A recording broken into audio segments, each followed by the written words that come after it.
Of all, we would like to take this opportunity to thank each and every one of you for the co-creation of this interaction. Once again, each and every time you co-create this kind of transmission between our respective societies, it creates a bridge, it creates a link between our respective realities, and creates a new third reality in which we can, more and more every day in every way, interact with each other more strongly, more concretely, more physically. So we thank you for the opportunity to experience each and every one of you, and the gift you have given to us of being able to share in your society. Let us begin this transmission with the following idea that we have entitled Download.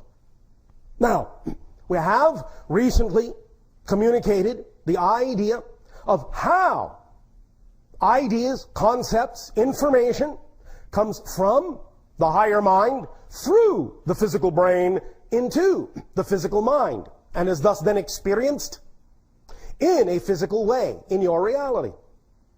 Let us quickly reiterate, before we go on to new information, the idea that, once again, these three components, higher mind, physical brain, physical mind, personality construct, if you will, the idea being that higher mind is the conceiver, physical brain is the receiver, physical mind is the perceiver of the reality that results from the application of the information downloaded from the higher mind. Anything that is what you call an inspiration, an idea, a creation, a conception, it does not actually originate in the physical mind. It originates in the higher mind. That is then downloaded through the physical brain and is then, in a sense, set up in the physical brain in a neurological, neuroelectric way, neurochemical way, to create the physical mind that then has the perception, the experience, the feedback, the application of what you call physical reality, and thus then creates the entire experience, the entire event. But the idea, the question here, is that as you open up to receive information through the conduit of imagination, through the receiver of the brain, you can make yourself more sensitized to the idea of receiving information of higher frequency, more densely compacted, higher levels of information, higher insights, broader perspectives. And there are many ways in which this can be done. As we have said, there are many tools, many techniques. Each and every one of them is simply a permission slip that you give to yourself based on your belief system as to what will work for you, and allowing you to grant yourself permission to open up and receive information and apply it in more creative and constructive ways, more positive ways.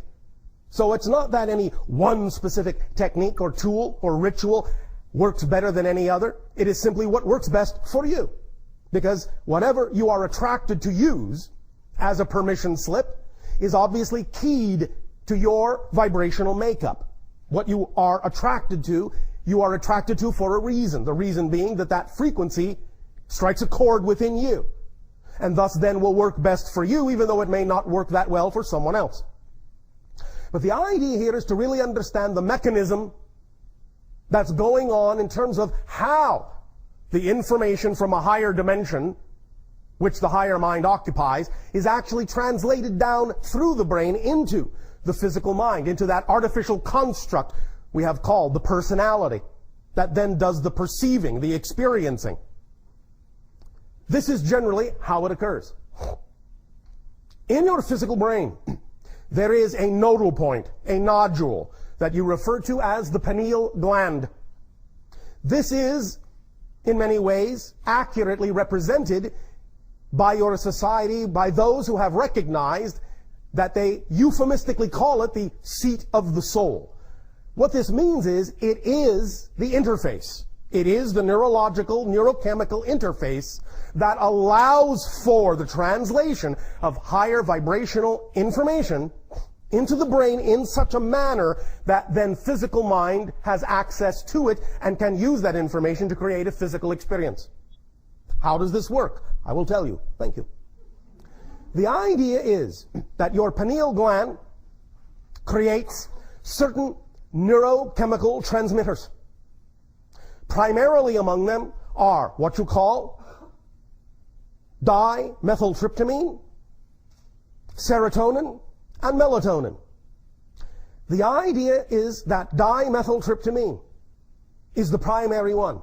It is vibrationally keyed to receive higher frequency vibrations. When those higher frequency vibrations, in a sense, are, shall we say, directed at the brain by the higher mind, directed into the brain, the pineal gland regulates the quantity of dimethyltryptamine, what you have euphemistically called DMT in your society, which is naturally produced in the brain, and it regulates the amount of that dimethyltryptamine that is appropriate for the reception of that information and the amount that is appropriate for the focusing of the physical mind in physical reality. So let us be clear about what is happening here. The pineal gland regulates this molecule and its vibration to determine exactly how and to what degree you are or are not focused in physical or non-physical reality. It is the gatekeeper. It is the regulator. It is the tuning dial for how much you are focused in physical or how much you are focused in non-physical reality. So the first level of reception is that this substance, dimethyltryptamine, receives the vibration of the higher information. Then also, where and when necessary, translates that vibrational energy into other neurochemical transmitters such as serotonin, melatonin, and along with dimethyltryptamine, in a sense, dumps these neurotransmitters into your cerebrospinal fluid, into your bloodstream, into the cells of your brain, into the cells of your body, in such a manner as to then set up the template neurochemically and then neuroelectrically to represent the idea of that information in neurochemical, neuroelectric form. Once it has been translated by these neurotransmitting chemicals in a neuroelectric, neurochemical form, then the physical mind has access to that information. Thus then the physical mind receives that experience as the experience of inspiration, imagination, thought patterns, so on and so forth.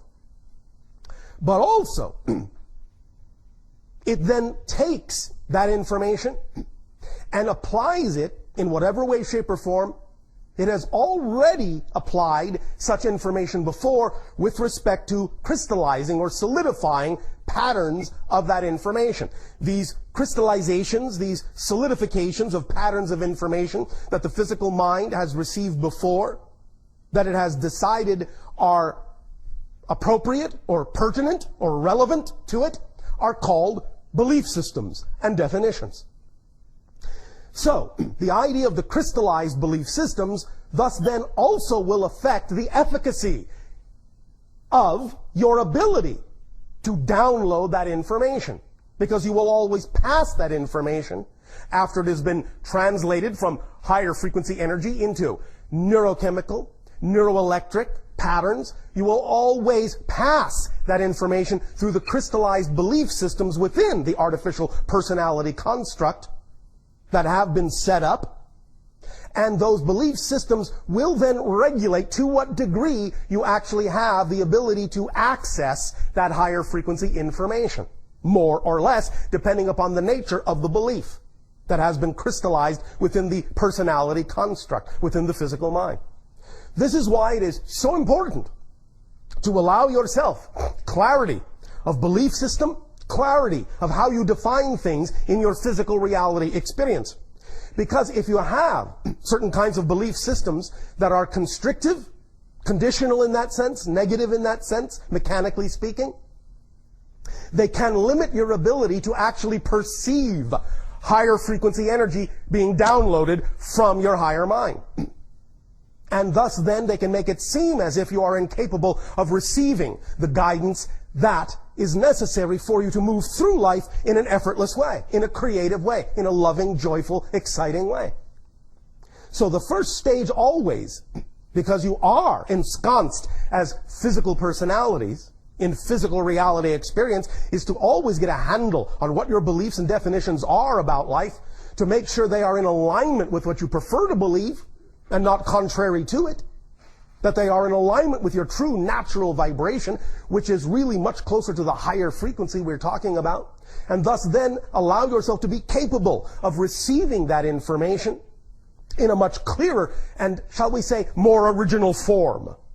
Now, the idea is that this can be enhanced in other ways as well, along with clarifying your belief systems to increase your sensitivity to higher frequency energy and thus receive those transmissions more in their natural form.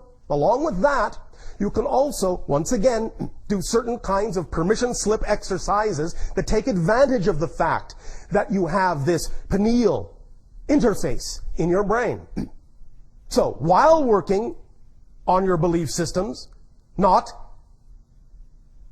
instead of, but in addition to working on your belief systems, you can also work directly with the pineal gland to allow it to produce the appropriate amount of dimethyltryptamine, serotonin, and melatonin that will be representative of the kind of neurochemical, neuroelectric transmission templates that are more clearly representative of the original transmission, so that the physical mind receives that without so much filtering.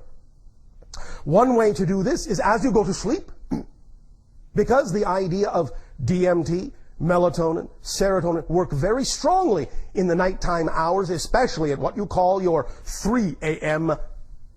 hour. You can, before you go to sleep, focus on the idea of your third eye, what you call the pineal gland, your third eye, metaphysically speaking, and allow yourself to focus on it.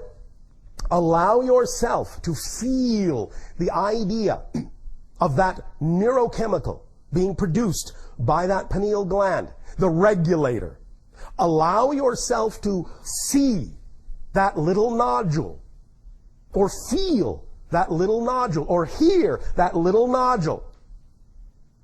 However it works for you, relaxing and producing the appropriate amount of these neurochemical transmitters that will allow for more clarity in opening up those interdimensional windows, to allow you to perceive more purely the higher frequency energy that is being downloaded to you by your higher mind all the time.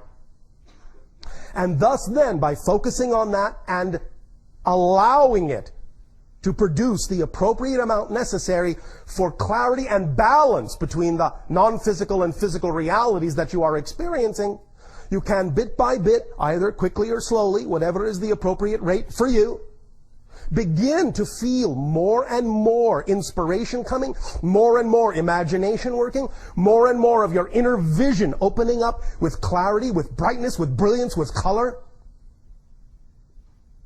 And you can begin to work more smoothly in conjunction, in a relationship with your higher mind.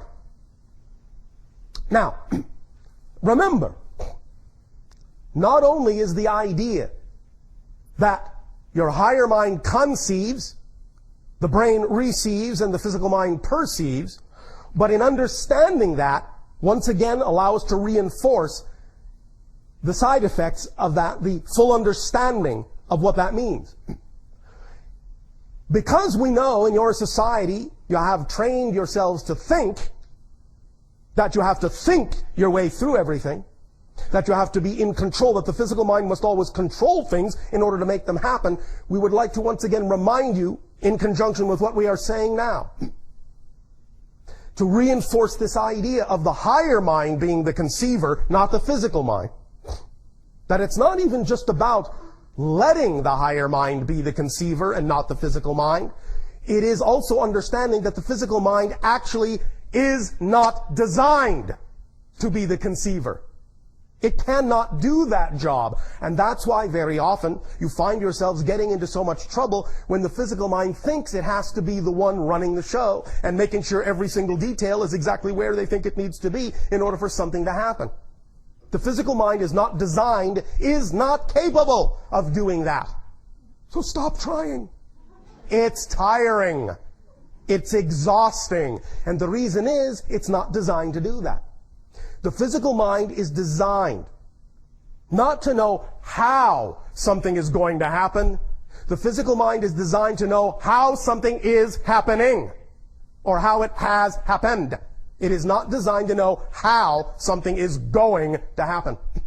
The higher mind is designed to know how something is going to happen. Look at the analogy of a mountaintop and a valley. Physical mind is in the valley, walking down the road. It can't see around the next bend. It cannot see over the next mountain chain. But the higher mind can. So when you allow the higher mind to be the guide and trust it, and stop trying to do its job for it, let it do its job and let it transmit to you through the brain the guidance that it can deliver to you, then it will steer you along the proper path that will allow you to know that even though the physical mind can't necessarily see where it's going right away or know how it's going to get there, that it will get there because it has guidance from its own higher self. We have, again, likened this to the analogy of having a periscope going down into the water. But the higher mind is above the water and can see clear to the horizon, whereas the physical mind is down below the water where things are a little murky. And thus then you may not know that there is a chasm ahead. But the idea is that the higher mind understands the currents, can look down through the water and see where all the pitfalls lie, and can tell you, even though it may seem to the physical mind that it's taking a circuitous route, the higher mind is telling you that that's actually the best route, so you don't fall off the edge into the chasm. The physical mind may be impatient and think, oh no, I want to get there faster. I want to go this way. Whereas the higher mind is saying, but if you do, you actually will take longer to get where you want to go because I'm telling you that's not the best way for you. So the idea is to, first and foremost, as I said, relax the belief systems within the personality construct that make it seem as if the physical mind is the one that's supposed to be in charge, because it's not. The physical mind's job is to relax and enjoy the experience, enjoy the ride, and let the higher mind be the guide. And that's how it works. And you can make this more efficacious by getting in touch with your beliefs and clarifying them, by doing things that focus on allowing the mechanism within your brain itself to have a more clearly placed template so that you are translating that information more clearly, and to rely on and trust the higher mind's ability to know where you're going, how you're going to get there, and what is the best possible route for you. You have to work in concert with it. You have to work together with it in order to actually be a whole person. If you're just using your physical mind and your thought patterns in order to think you have to arrange your life to work, then really you're functioning as half a person. The idea is to be a whole person and use all levels of your consciousness in this experience, in this adventure that you call your lives in physical reality. And it will go much more smoothly, I guarantee it. Not because I said so, but simply because that's the way the universe is structured. That's how the mechanism works. All we're talking about here is physics. Take advantage of the nature of the structure of the physics of existence. That's all we're suggesting that you do to make your lives more joyful. Now again, those that may not be familiar with some of these concepts may ask how. Well, how do I know when I'm being guided by the higher mind? Very simple question with a very simple answer once again. The idea being that the vibration of your true natural self, the vibration of the higher mind self, is the vibration that your physical mind and your physical body often translates as excitement, joy, passion, love, creativity. So when circumstances come up in your life that contain the highest amount of those qualities, when the situations occur in your life that contain the highest amount of that feeling, that's the direction to act on. And we will be discussing tomorrow of your time more of the other side of this equation, taking action.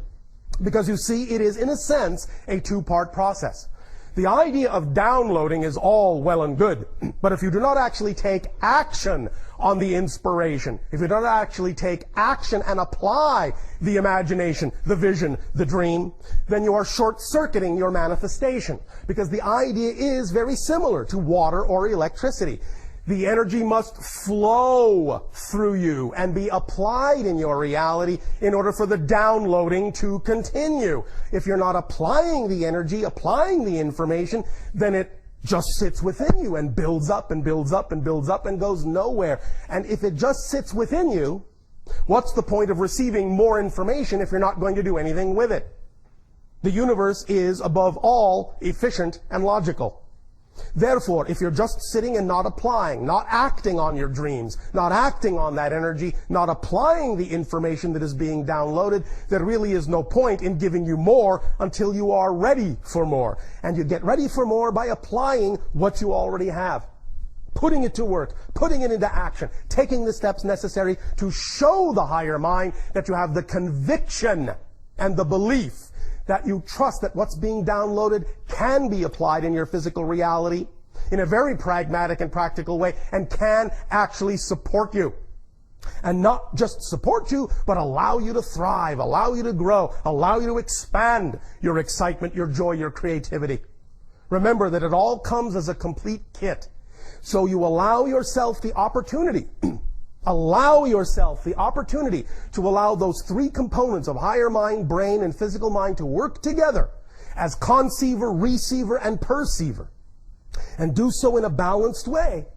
Then you will find more synchronicity in your life, more effortlessness, more joy, more creativity, and things just unfolding in what you call a very magical way, a very effortless way. So, remember this also about the idea of downloading. We hear often many of you asking, in a sense praying for, wishing for, asking for. Sometimes some of you will come to us or other beings or entities and say, "You have my permission to give me information." Well, yes, we know that. We are always, creation is always sending all that it can send. If you feel you are not receiving, it's not because it's not being sent. It's because you are interfering with the reception. So the idea is that if you want to receive more, become a better receiver. And you become a better receiver, a clearer receiver, by being willing to trust that that information is there to serve you, by clarifying your beliefs, by getting in touch with the idea of how those neurotransmitters are structured in your brain, and trusting the higher mind knows what it's doing as a guide. Among many other ways you may attract yourself to any other rituals or permission slips you believe will work for you to allow yourself to get out of your own way and to remove from the physical mind the onus of having to be the one in charge, to carry the weight of the universe on its shoulders, which it is not designed to do.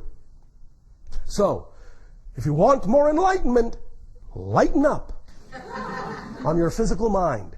Let it do its job, which is to keep you focused in physical reality and have a physical reality experience, while at the same time enjoying the guidance of the higher mind that it can provide. Let the brain do its job and be a clear receiver. Again, this is also why it's important to allow yourself physical health. Keep your body clear of toxins, so on and so forth. So that again, it is physically the best receiver it can be. Then, when you are aligned in that way, when you clear your beliefs as best you can, when you clear your body as best you can, when you clear your brain as best you can, when you act upon your joy as best you can, you will find that these things will work for you. And you will begin to really know in a very tangible way that you are truly, truly becoming more aware of the relationship you have with higher mind. You will truly begin to build that relationship in a conscious way. And you will see it work in your physical reality experience. Guaranteed by creation, not by me, by creation. Do you all understand this? Yes. It's just physics. If you feel you don't completely get it yet, that's all right. You'll get it where you need to. Because each and every one of you will attract yourself to whatever information works best for you. This we have no doubt of. But it doesn't matter that we do not doubt. It only matters for you that you do. Do not doubt yourselves. You work perfectly. You are made, as you say, in the image of creation. You already know what you're doing if you would allow yourself to believe that you do.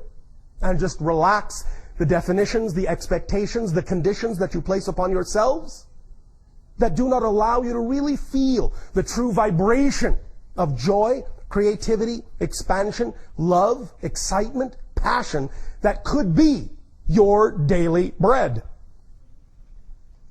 So, it's up to you. Don't do it because we suggest it. It's up to you. We have our own lives to live. Thank you very much. We are not interested in living yours. But we can let you know what has worked for us, and we know it will work for you if you allow it to. But that is completely up to you. So, once again, we extend to each and every one of you our deepest appreciation for the co-creation of this transmission in this way. And we would like to now open this up in whatever format you desire to questions, answers, dialogue, as you wish. Hi, Bashar. And a you good day. I have a question from our newsforthesoul.com listeners. Yes. Recently, quite a few entities from the Galactic Federation, through channelers, have announced that From the what? This is a question that one of the listeners has, okay? Yes. And they said from the Galactic Federation. Galactic Federation. All right. Okay. Want to make sure we got the correct translation? Okay. Okay. Through channelers have announced that one of several huge ships will be made visible. Yes, I know. October 13th, October 14th. Yes. And that it would be so big that there would be no doubt that, these were extraterrestrials, yes, and that they're friendly. Yes. And this will happen at some point. I cannot guarantee it will be the dates that have been listed. But this is happening, has happened, will continue to happen, no doubt about that. Let us make a comment on the fact that more and more people are receiving the impression that it will be happening. Sometimes the date that they receive in their receiving of this download of information, which it is, sometimes the dates are accurate, sometimes they are an interpretation, but that's not really the point. The point is that more and more people know that contact is imminent. That's what they're picking up on. And that there will be more and more large-scale sightings of ships to allow your people the opportunity to decide for yourselves whether you want contact to occur. So not only is the date you have given of October 13th and 14th a possibility, but also so is the upcoming February month of 2009, as you call time. But again, it's not so much whether they happen exactly on those dates, as it is a recognition that more and more people are opening up to the information that contact is becoming more and more imminent, as based on the openness of your consciousness collectively. Sometimes dates are given not because that's the date on which the sighting will occur, but the dates may be given just to see what the reaction of your people are to it being that imminent. And then once we gauge the reaction, adjustments may be made to take into account whether you're actually ready or not.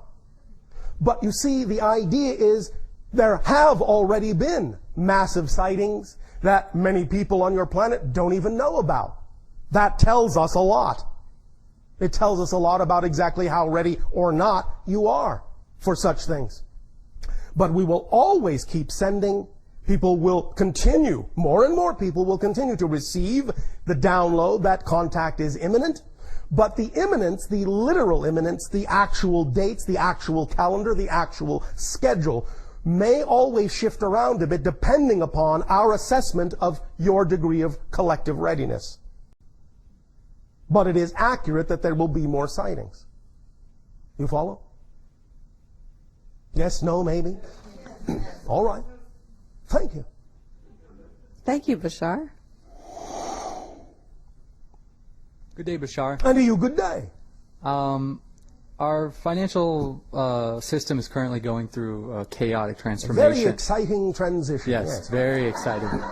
As we have said recently, and for many years of your time, you will find that as you change your collective consciousness about what kind of world you prefer to create, you will need to create new systems to replace the old systems when they begin to crumble and fall away.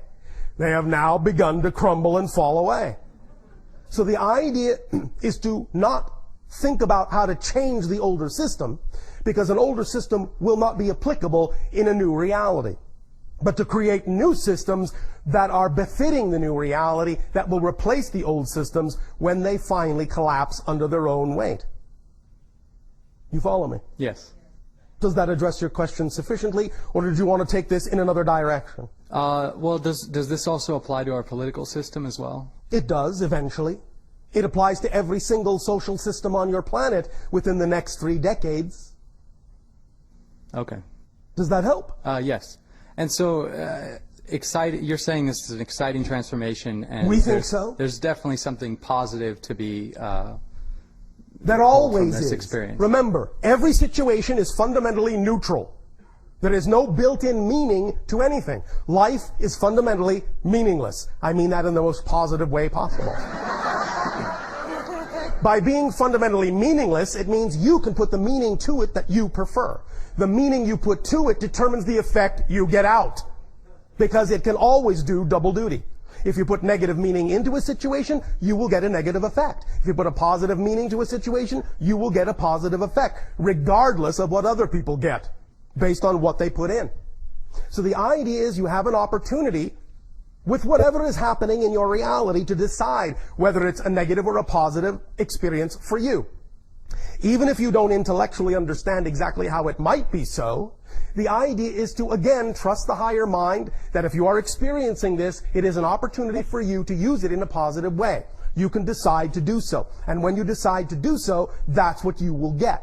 Again, regardless of what other people all around you may be getting. That make sense? Yes. It really does work that way. I know from having dealt with many humans over many years that some of these ideas may sound to you, to your language, to your culture, to your society, like what you call euphemistically pie in the sky. But this is simple physics. This is how it works. And we understand that one of the reasons many humans have a great deal of difficulty understanding some of these principles is because they're actually so simple. Because you've been taught to believe for generations that if something is that simple, it just can't be true, that it has to be difficult in order to be worth something. It has to be complicated in order to mean something, in order to be real. But the fundamental nature of existence is actually quite simple. And one of the great simplistic structures within creation is the idea that nothing has built-in meaning. It's just a neutral prop. It's just a mirror reflection. There's no substance to it until you decide to put the substance in it. That's what it means to be made in the image of creation and be a co-creator. It's not so much the idea of manifestation that you're creating. It's the idea of what meaning you give to the manifestation. Please understand something very important. We have talked for a long time in your terms of time about the idea of manifestation. You must understand that the idea of the creation of an event is actually a two-part process. It's not just the thing itself. Your reaction and your response to it is the other half of the event. And without a reaction, without a response, there actually is no event at all. So when something occurs, a situation, a circumstance, it's actually not a complete event yet. Your reaction negatively, your response to it positively, is what actually gives it substance and creates an actual event. So it's a two-part process, without which there is no event at all. Make sense? Yes. Does that help you? Yes. Does that address the situation you brought up? Yeah. Well, thank you very much. Thank you very much. That's all.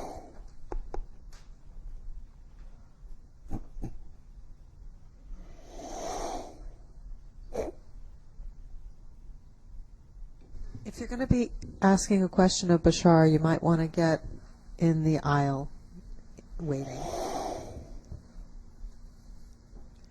Hello, Bashar. And a you good day.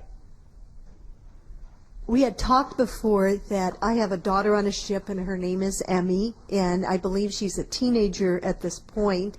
And I wanted to talk about Early teen. She's an early teen. Yes. That What is being referred to here, for those that do not understand, is that if you have heard of the situation in your society that is often referred to as the alien abduction experience, wherein certain types of beings are using human DNA to create a hybrid race, many people on your planet thus recognize that because they may contain some of your DNA, you refer to them as your children, and that is what is meant by, I have a children on a ship.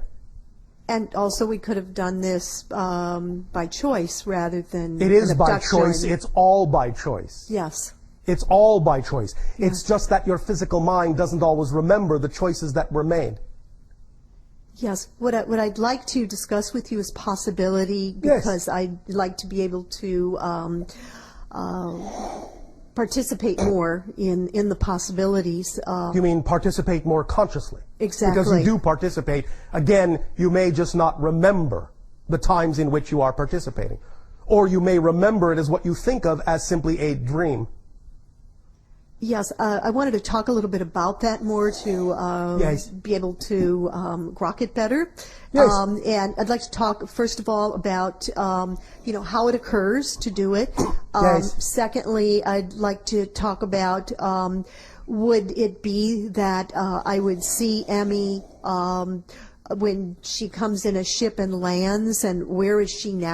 And where is she now in the fourth You can dimension? use that as a template if you wish, Yes. to align you to the frequency to make communication more conscious for you. Remember what we talked about when we talked about the idea that any tool, any ritual, any imagining functions as a permission slip to allow you to grant yourself permission to do the things you need to do energetically, vibrationally. Yes. So if that's the image that works best for you, then that's the image that will tune you into more solid communication with that being. Yes, and so I wanted to know what I could do I just told to you. prepare. Okay. Become more of yourself. Get more in tune. Follow your excitement. Become the person, more of the person with whom Emmy has made an agreement to have a life with. Would it be that she would come here and then live here, or I Many would of just the see hybrids eventually will physically live on your planet, yes. her, or would I go with her on a ship? Less somewhere? likely. Okay. You may, in the future, visit. It is unlikely you will live there. It is now more part of the agenda that in the future the hybrids will acclimate to Earth society. I see. And what kind of, in our time-space frame could this possibility occur? Most likely, as we read the energy now, somewhere around your year of 2020 to 2025, maybe the very first beginnings of this, and it will then mature as an experience somewhere up into around the range of 2033. I see. And continue beyond that to mature as well. By what you call your year of 2050, there will be several hybrids living on your world. Could we talk a little bit about how this occurs? I mean, I know this How what occurs? how it occurs that we create hybrid children. Through the idea of energetic exchange and genetic material exchange. And we do this in a dream state. Well, you must understand that very often what you call a dream state is actually another dimension of reality. Yes. It's just that you interpret it as a dream state that seems unreal to you. That doesn't mean that what's going on in there isn't actually occurring. I'm not saying that's true for all dreams, because some of them simply are other things, representative of other kinds of experiences. But many times what you come back with, as you say, when you wake up as a dream memory, may actually be a recollection of something that occurred in another dimension that your physical mind can only interpret as a dream because there isn't enough understanding of how to interpret physically that idea in your reality. And does this happen on a ship or does this happen on another planet? Sometimes both. Okay, More often than not in what you call ships. I see. Is there anything else about this that you could tell me? Are you afraid to learn more about this? No, Are you sure? I don't think I am All afraid. right. Then allow yourself to ask as you go to sleep to remember more of the participation you're already having. Yes? Yes. Are you willing? I am. All right. Then relax into it. Let your higher mind be your guide. Trust in Emmy's guidance as well. Reach out to her as a mother to a daughter. Feel the connection. Feel the bond. One moment. One moment. One moment. Do you like violets? No, Why? I don't like to see people harming each other. No, no, no. Not violence. Violets. The flower. Yes, yes. Lost in translation.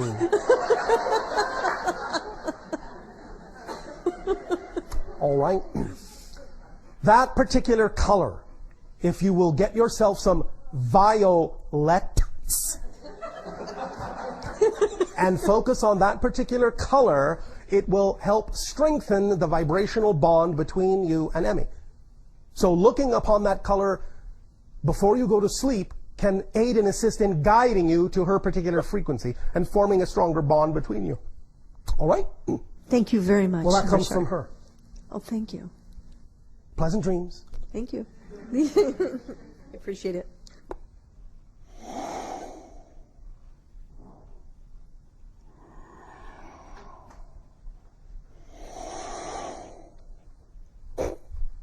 Well, pleasure to meet you. And good day to you. So many questions. To fit So in many with, answers. to fit in with what she was asking, when I was a very young child, Yes. pre-first grade, Yes. I had a dream. I walked into our family's living room, and there was a whole bunch of little people there, and it Yes. startled me, and I climbed up, and I was looking down at them. Yes. And I have a feeling they were extraterrestrial. Well, in a sense, they are what many of you refer to as the Greys, but as we have recently explained, the Greys are not actually technically extraterrestrials. They are mutated humans from a parallel reality. So Nevertheless, yes, I have had contact with them? Yes. Physically? yes, For genetic? yes, and other reasons, Will this continue? in a different way, because the agenda is different now. Remember, when you talk about the idea of making these agreements or wanting to know more about these agreements, remember, most often, in most cases of these kinds of contacts, the being with whom you have contact is another expression of your own oversoul. So they are actually interacting with expressions of their oversouls when they interact with you. You follow? Yes. All right. How could I be more conscious of these interactions? Because my other part of the question is Yes. it possible for a body to have two souls? I seem to have, Not really. But we understand what you mean by that. The idea being is that every other experience you call another life in another reality, be it physical, non-physical, extra-dimensional, what have you, doesn't matter what you label it. Past, present, future, doesn't matter. Everything exists simultaneously, coexists simultaneously, because there's only here, there's only now. So even what you call the past and future lives are all right here, right now, coexisting simultaneously on different frequencies that interlace. The idea is that one may not experience the other because of the different frequencies that differentiate them, but nevertheless, they all coexist at the same time in much the same way that various programs on your television all exist at the same time, but you only get the one you're tuned to at any given moment.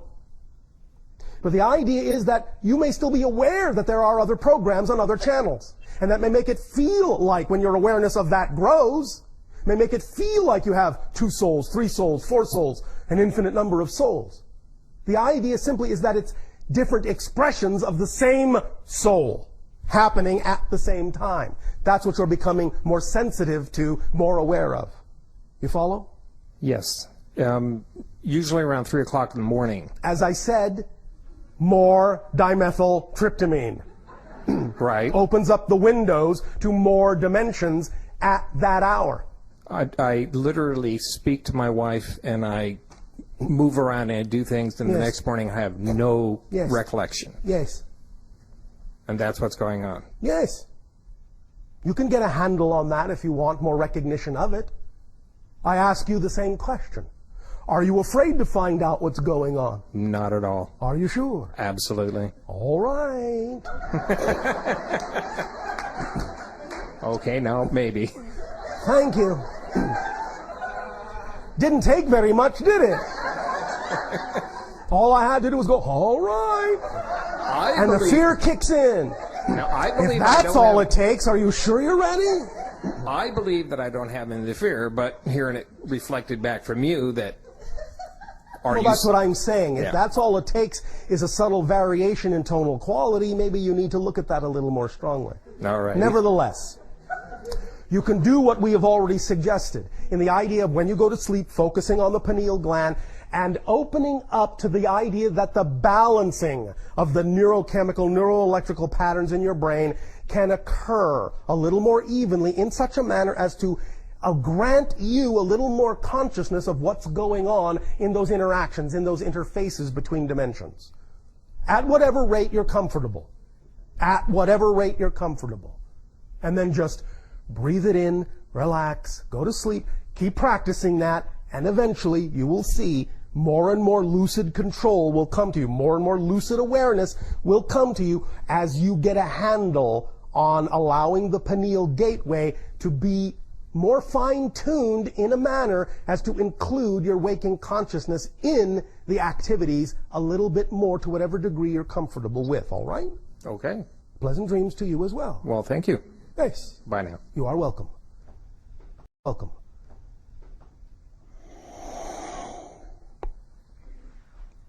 Hi, Bashar. And a you good day. Thank you. This will be quick. You've pretty much been answering my questions as we go. How synchronous. I would like to just fine-tune one personal level. Yes. When I was about 10, I had a UFO experience. Define. Saw a UFO right over the dirt. Describe. It would be very similar to the musical instrument the gentleman was playing, but it seemed to be more two half saucers with red and green lights All right. and a void in the middle. Yes.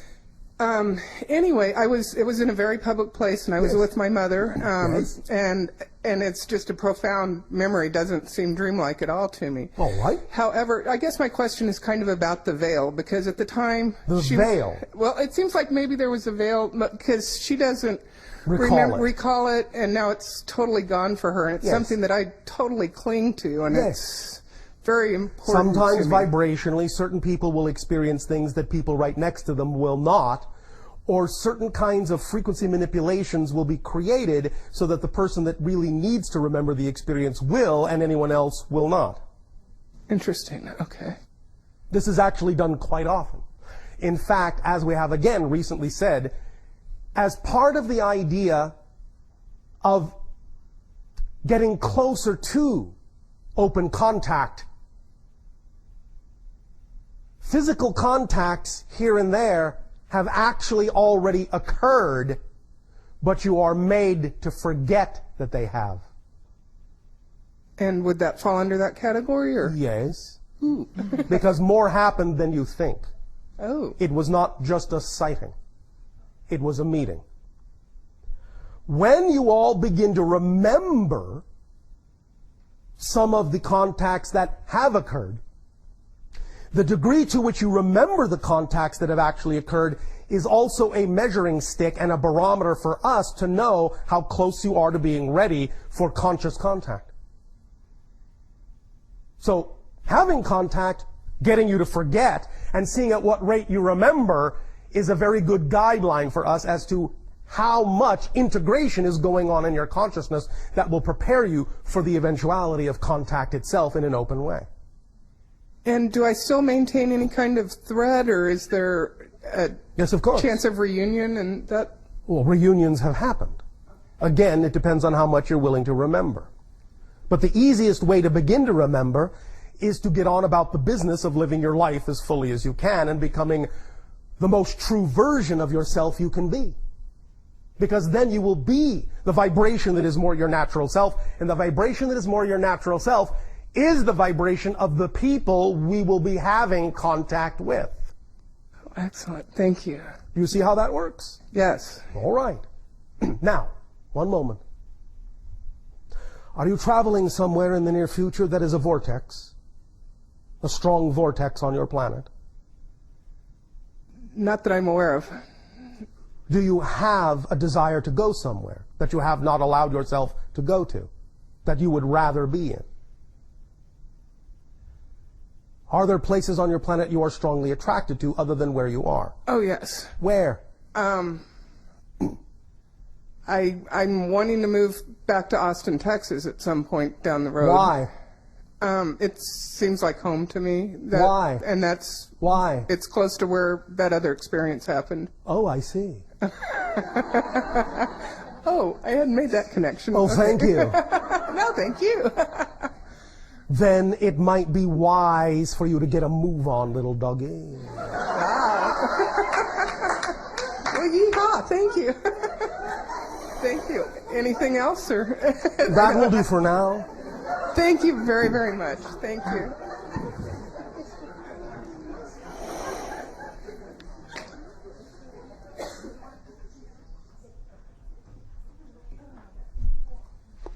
Hello, Bashar. And you good day. Good day to you.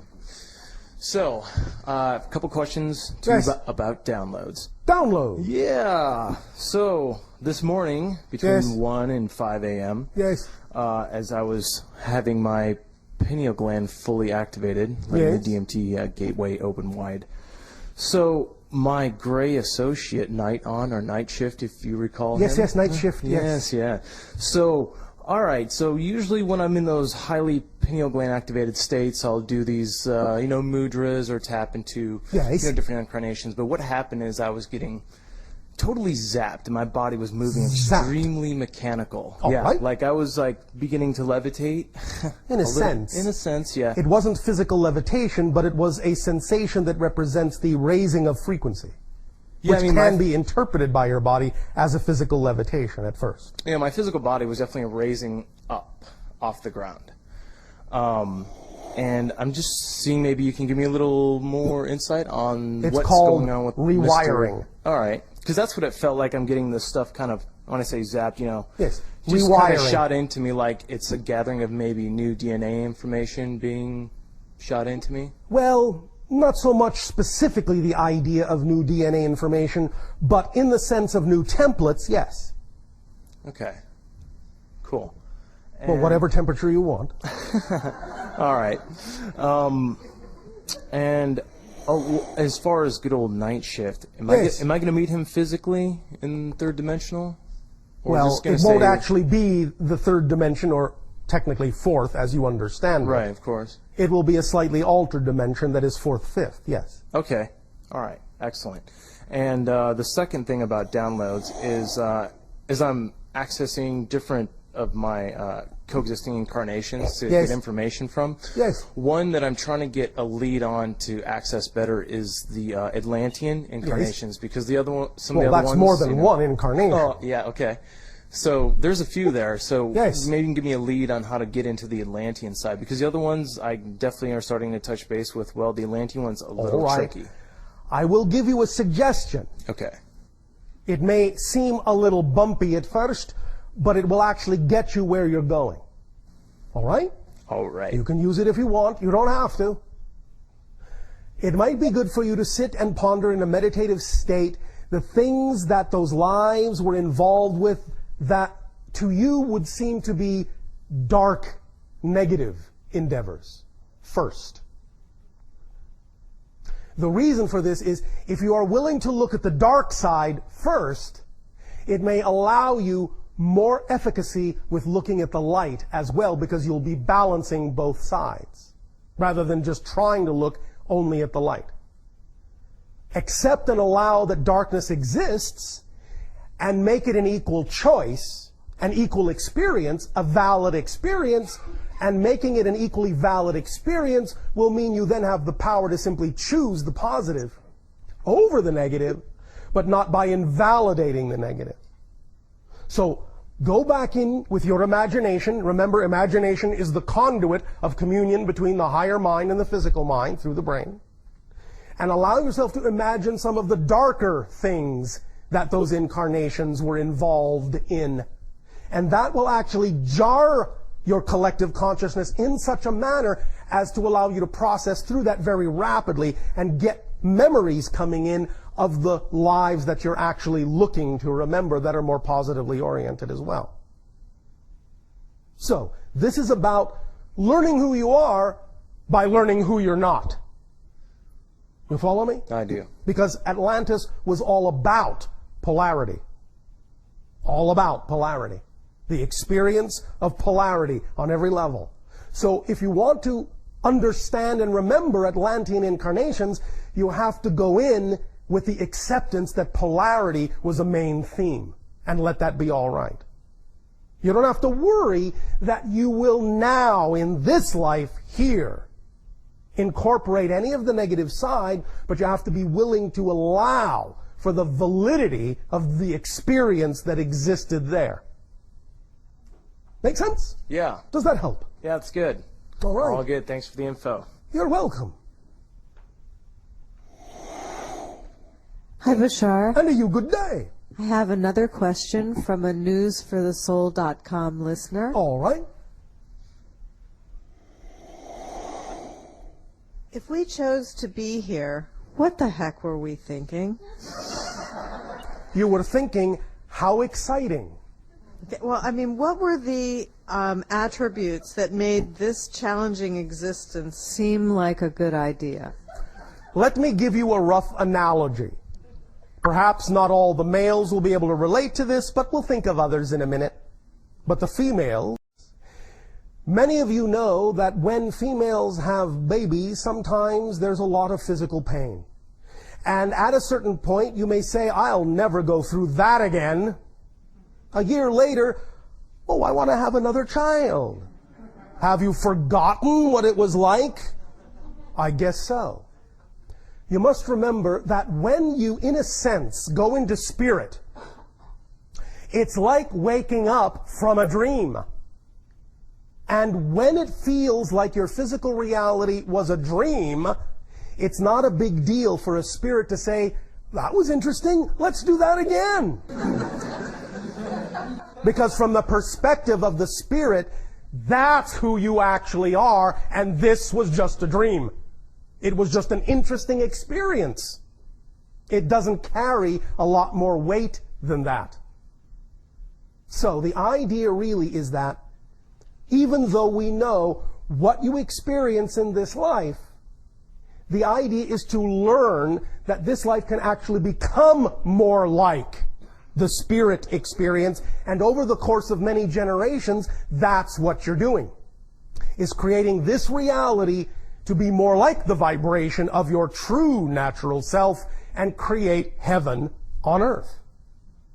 And therefore you understand that there is great impact in this, there is great experience in this, there is great love in this, there is great strength in this. Remember that there are many things going on that connect to the experience you are all having on earth that are not just relegated to your planet alone, to your reality alone.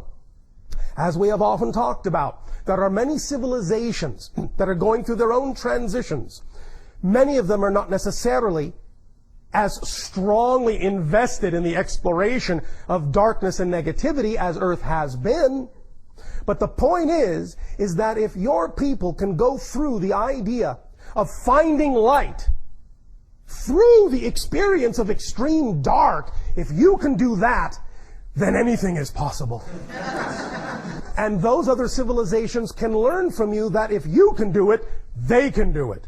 And you are great teachers in that context. And believe me, when you are in spirit and when you see what effect that has, and how loving an act it is for you to experience what you have experienced, you often simply come from the compassion and the unconditional love of creation in thus saying, I will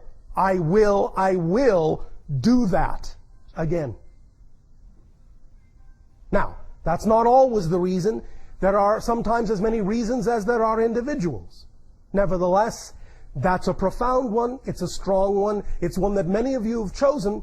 And remember, you all knew before you chose these lives that this was going to be an age of great transformation on your planet. Many of you just couldn't resist going along for the ride.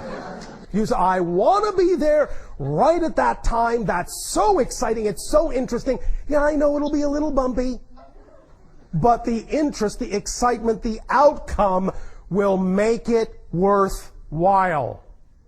You all gave yourselves that guarantee, even though your physical minds don't always remember. This is why it's so important to form these dialogues now and relationships with the higher mind, because the higher mind does know that it's all working out. The only reason it seems not to be is because the physical mind is offering resistance to its natural self. But the less resistance it offers, the more fun the ride will be. Thank you. Bashar, I think before you've described there's a difference in terms of having an experience when you're a physical being versus if you're in spirit. Yes.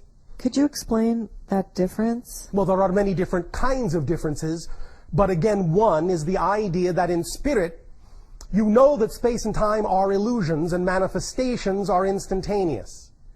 In a sense, manifestations are also instantaneous in physical reality, but you can create an instantaneous manifestation to seem very similar to the last manifestation. And so it may seem as if manifestation is not instantaneous. But the idea is that gives you the opportunity in physical reality to experience what you call the process of creation. And that gives you a richer, more detailed understanding of the experience than you can have in spirit. And that's one of the main differences.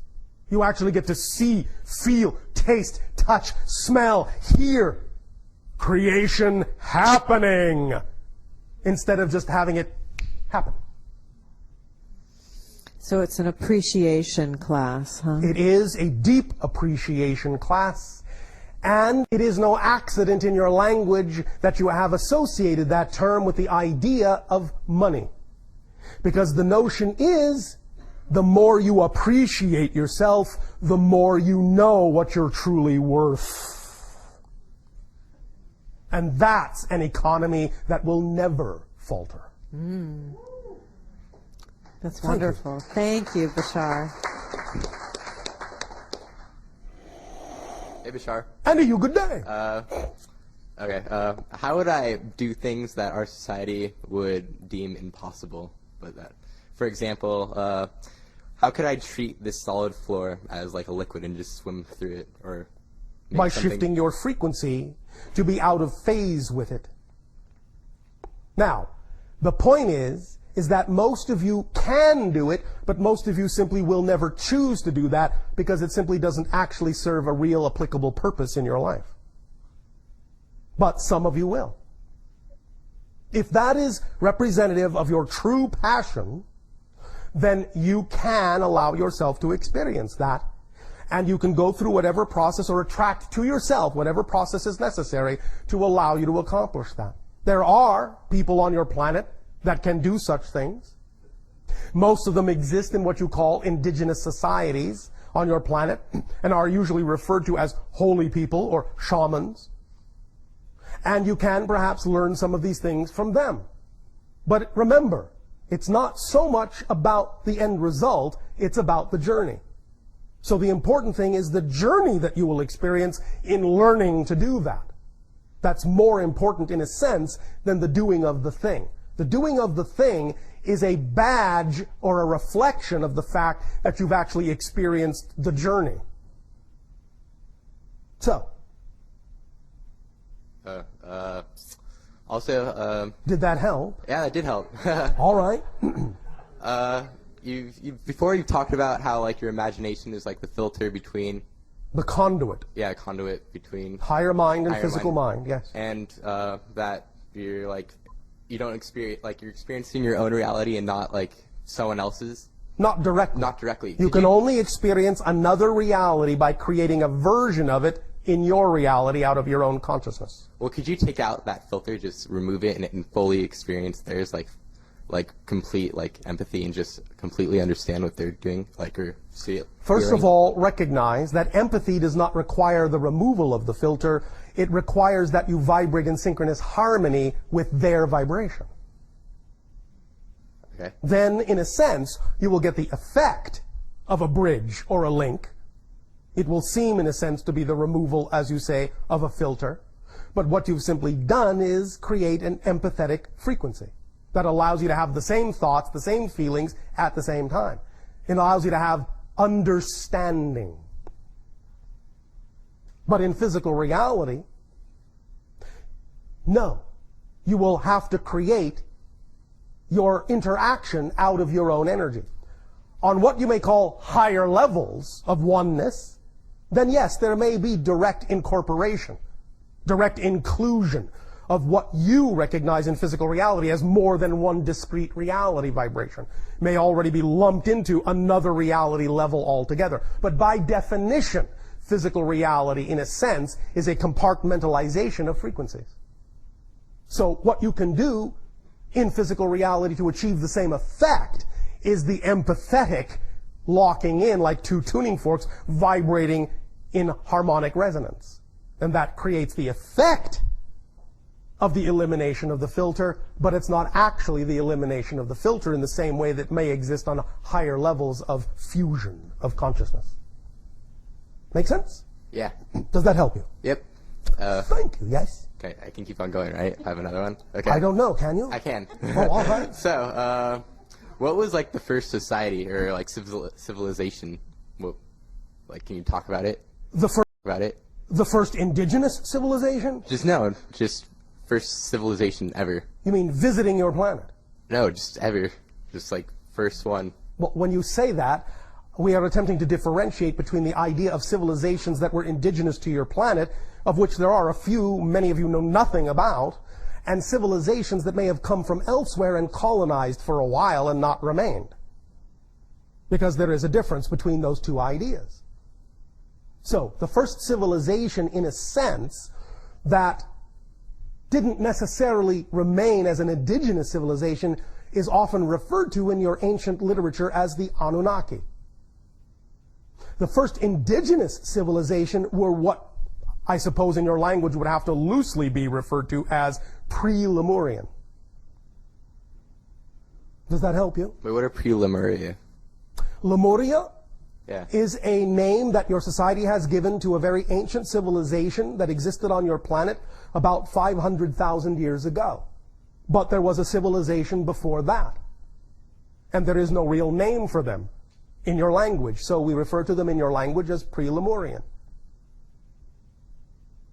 Cool. Does this help? Yeah. What is the fascination you all have with that temperature?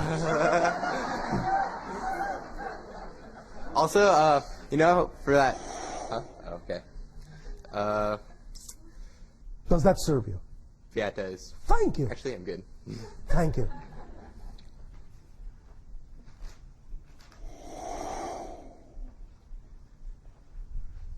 Hello, Bashar. And you good day. The date, December 21st, 2012, for the Mayans. The threshold crossing date, yes. Yeah, can you explain that to me better? Well, there are many ways to look at this, but one of the ways that we have talked about this is to recognize that it's a recognition of when the collective consciousness on your planet will have reached a critical mass and crossed a threshold, so that after that date, the energy, the collective energy of your planet will be slightly more tipped toward the positive than the negative. And from that point forward, that can start to snowball and accelerate. Now, that doesn't mean that the majority of people will be that way. It simply means the majority of the collective energy will be tipped toward the positive. Remember, Positive is integrative and geometrically expansive. So it doesn't take as many positively integrated people to, in a sense, energetically outweigh billions of negatively oriented people. But the idea is that on that date, it's a representation of when you will have crossed the threshold, when the collective energy of your planet, of your consciousness, will be slightly tipped in the direction of the positive and can accelerate from there. Are we on target for that? I suppose you are. Well, I'll put it to you this way. If you weren't, we probably wouldn't be having this conversation, because it would serve no point. Does Very that help good. you? No, I love it. Yes. One other thing. Yes. Yes. Is it just a health issue, or is there a meeting that I'm not getting from? First, it was my jaw that was bothering me, then the tooth, then it was like a headache, and I'm trying to see if there's a message here. Well, to what degree are you, well, one moment, have you clarified your body, detoxified your body?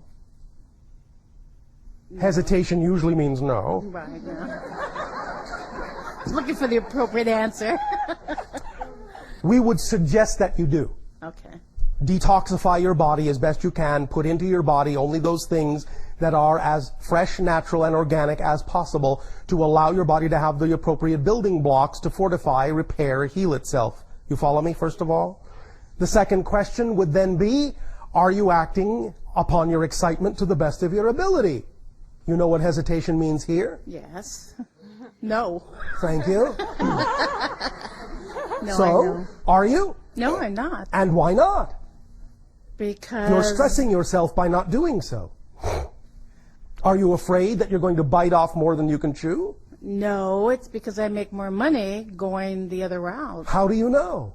Well, I tried it once. You tried it Yeah, I once. tried it once, and it didn't Must quite not work. be too passionate about it then. No, I thought that I was, but I see. so old beliefs. Old Understand beliefs. that if you recognize you have old beliefs,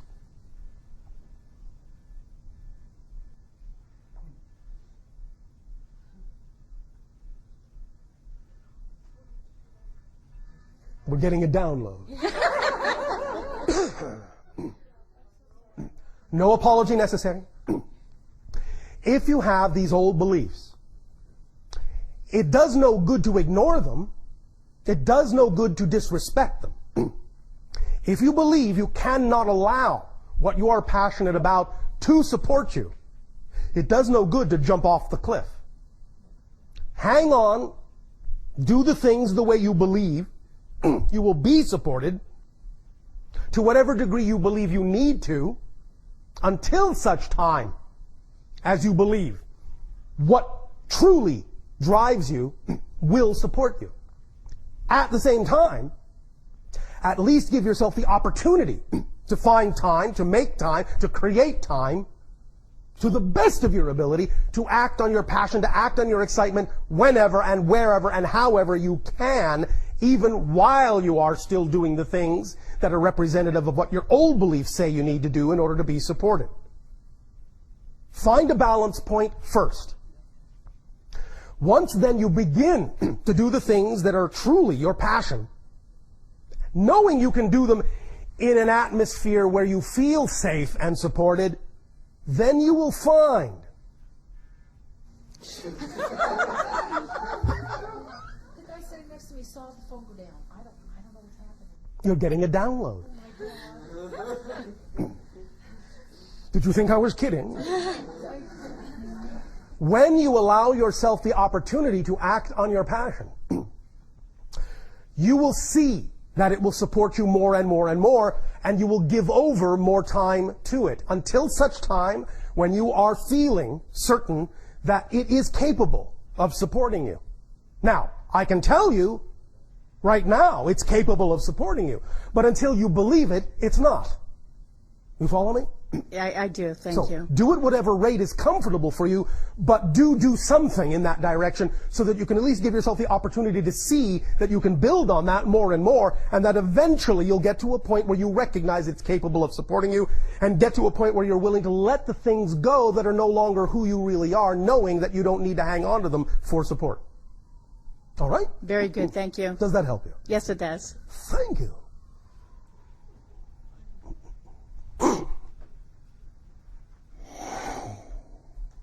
Hi, Bashar. And to you, good day. Thank you. I'm very excited. I didn't think that they would pick me to speak to you. Why not? I don't know. So, Sure you do. Why not? Well, now I do. So because Now you do what? now I know, and now I believe that I was picked. So I had to come up with a question very quickly because. Oh, I see. You see, okay. So it's very different from any of these other questions. I'm not interested necessarily in meeting ETs or anything else, but That's all right. okay, good. Even though you've already just met one. Okay. Okay.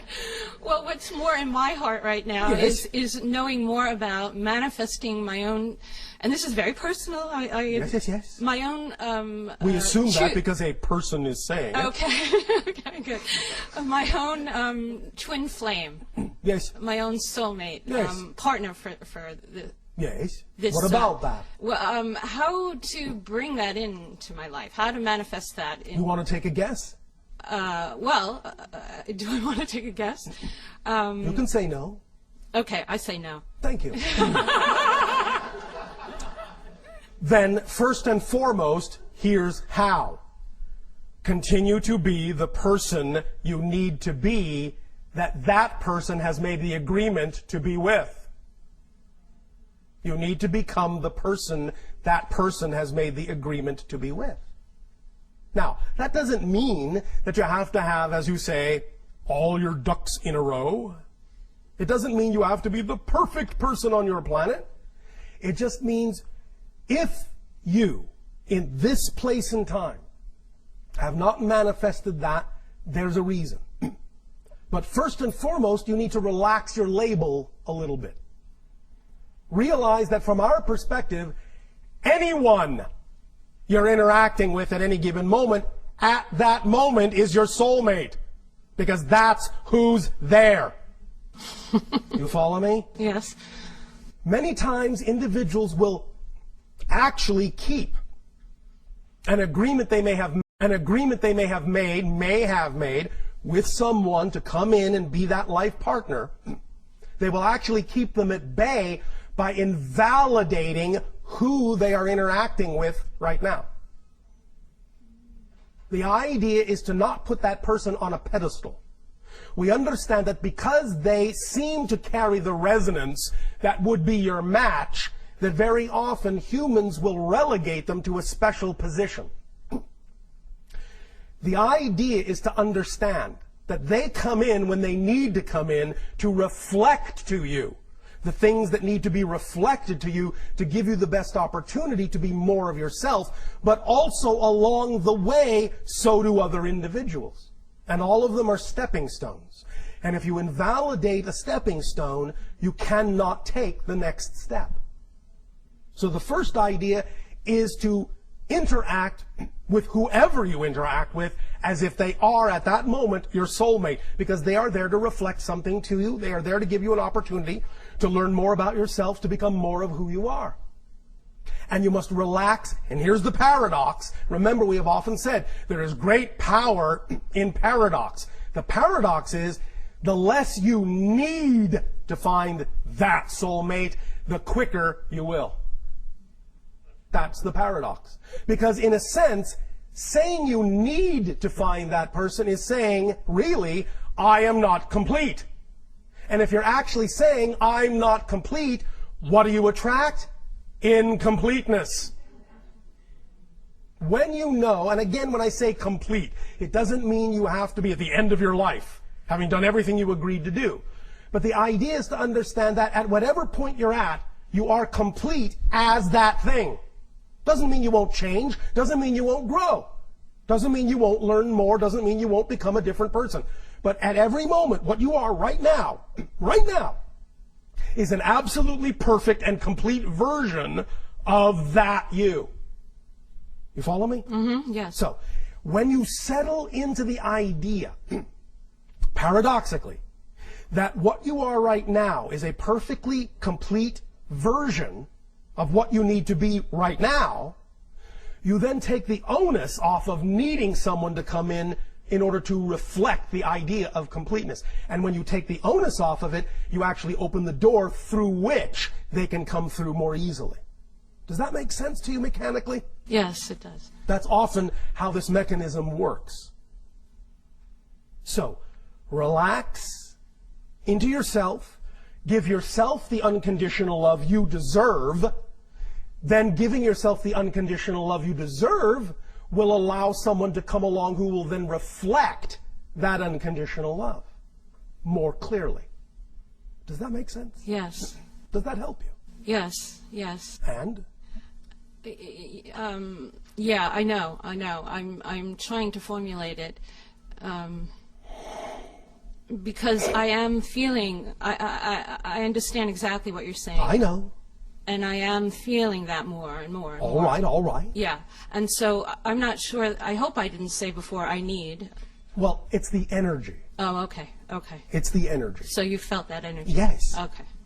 Okay, that helps me, because Thank I you. understand that. Thank you. Okay. Please remember this, all of you. And again, I'm not saying things cannot manifest. I'm not saying things cannot occur. But here's something very, very crucial to remember about this and what we were talking about at the beginning of this transmission with regard to the idea of what your physical mind is capable of and what your higher mind is capable of. We know that many of you have these visions, these dreams of what you desire in your lives. And you create this image, this picture of that perfect representation of that reality. And you aim for that and you go for that. And that's what excites you. And that's your passion. And that's all well and good. But understand this very clearly. The best possible version your physical mind is capable of imagining is the least possible version your higher mind can imagine. So don't stop the higher mind by saying, that's the best I can get. Let the higher mind give you more than you believed you could get. Because if you insist that the picture the physical mind gets is the best that can happen, you're actually limiting what might even be in a more amazing way the higher mind could bring it about by saying, that's it, that's what I can get. And thus you put conditions and limitations and expectations on the higher mind that prevent it from giving you something beyond what you imagined. So the best that you can imagine with the physical mind is the least way in which it will happen. Go out into the world with that understanding and start to see what happens. The best you can imagine is the least possible way it will occur. Not the best, the least. And then feel the true power you have in allowance and letting it come to you. If you can handle it. Does that make sense? Yes, yes, yes. It makes a lot of sense. And the allowing part, is there anything else about allowing? Big, big, big part of it. Because again, remember, you don't have to make things happen. Things already work. That's why it's not important for the physical mind to understand how things are going to happen. Because when it thinks it needs to make things happen, when it thinks it needs to figure out how something's going to happen, it's not allowing. It's forcing. It thinks it needs to force things into position instead of trusting that things already work. If things already work, you just let them happen. You allow them to happen. You can put out the vibration of the desire. You can use that vision, that image, as a template to put yourself in the proper vibrational state. But then just let the higher mind do its job. That's all that you need to do. You can, as the physical mind, say, all right, I've gotten this inspiration, I've gotten this imagination, I feel the excitement. That's the communication from the higher mind.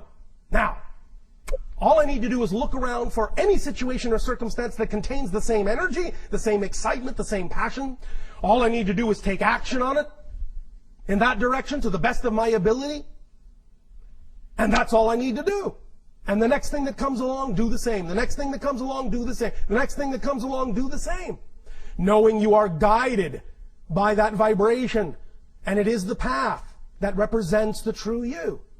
And then go along and enjoy the ride. And whatever happens is what needs to happen. Validate it. Give it the positive meaning you prefer to, even if you don't understand how it could serve you that way. Give it that meaning. And allow it to show you how it serves you. Remember, you cannot experience what you are not the vibration of.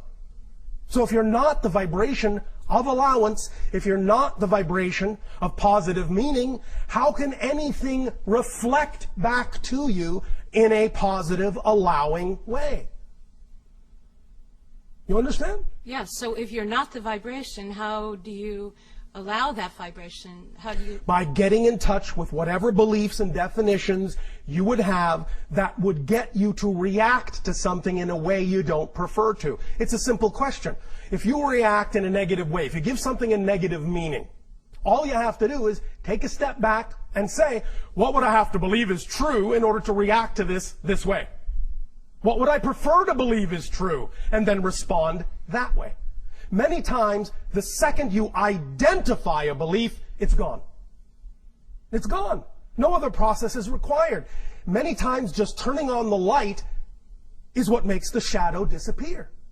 But you have to allow yourself to investigate. And the easiest question is, what would I have to believe is true about my relationship to this thing that I would react to it in a negative way? Find out what that belief is. Find out where it came from. Find out if it serves you any longer. If it doesn't, there's no reason to keep carrying it, because very often these beliefs are just baggage you're carrying that belongs to someone else. Drop it. That's why it's so heavy. The only reason baggage is heavy is because it doesn't belong to you. Let it go. Lighten up. Remember, again, you want to be enlightened? Just lighten up on yourselves. Stop treating yourselves so harshly, so undeservedly, by dragging things along that don't belong to you.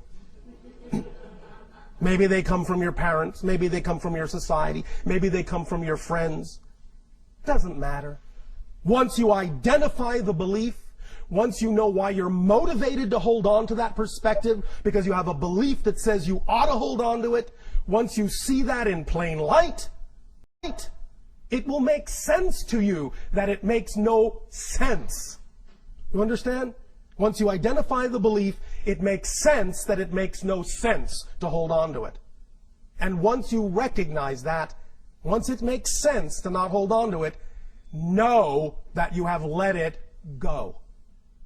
Then just use your imagination. Ask your higher mind, well, what belief could replace that? Well, here's one. Oh, well, I like that. Okay. Now, why do you believe that that new belief will stick? Because you say so. Because there is nothing in creation to contradict you. Remember, creation is unconditional love, and by that we mean creation loves you so unconditionally, it will even allow you to know you're not unconditionally loved. That's how unconditionally loved you are.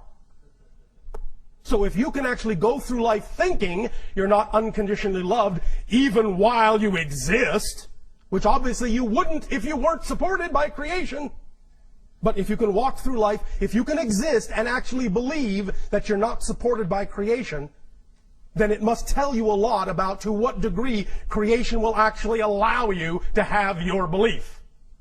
So that means your belief goes. Your belief is it. Your belief is the authority. So when you replace an old belief with a new one, it's an equal authority to the belief that was there before. Believe that, and again, you will see how profoundly magical your life can become. This is simple physics. Treat it as such. Nothing mysterious about this. You follow? Yes. Does this help you? Yes, wonderfully. Well, thank you. Thank you so much.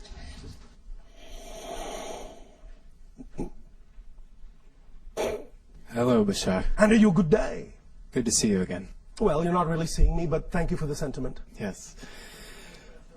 So, first I want to pose a follow-up question. A follow-up question. And it's an idea of paradox that I sometimes get stuck in, Oh, and I feel right. like it's a powerful, as soon as I understand it properly, it will be a powerful Let's examine the power tool. of paradox. Yes.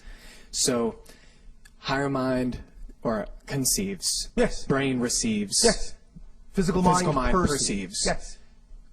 What function then in the loop of the physical mind? Like, does the physical mind's perception feed back into the higher mind, and to what degree does that affect what the higher mind is creating? It does feed back to the higher mind, and it allows the higher mind to become as inventive as it needs to be through the idea of synchronicity and other devices to get the physical mind's attention toward the vibration of its truth. Does that make sense to you, how I encapsulated that? Yes, so it's a constant dialogue, constant feedback, constant communication. Oh, well, all right, you don't go down that path, how about this one? Oh, you don't like that one, how about this one? You don't like that one, back up a little bit, look at that, what do you think? You understand? Mm-hmm. Now, the physical mind can be stubborn at all those moments and refuse to pay attention, but the higher mind will, and I will underline this an infinite number of times, the higher mind will never give up. Never give up. Right. So, okay. So in a sense then, yes. In a sense, because okay, you're saying don't let the physical mind do the job of the higher mind, right? You don't need to try to understand how things are going to happen. I am actually saying the physical mind can't do the job. It's not designed to do it. So if you try, you will always be frustrated, tired, exhausted, and what have you.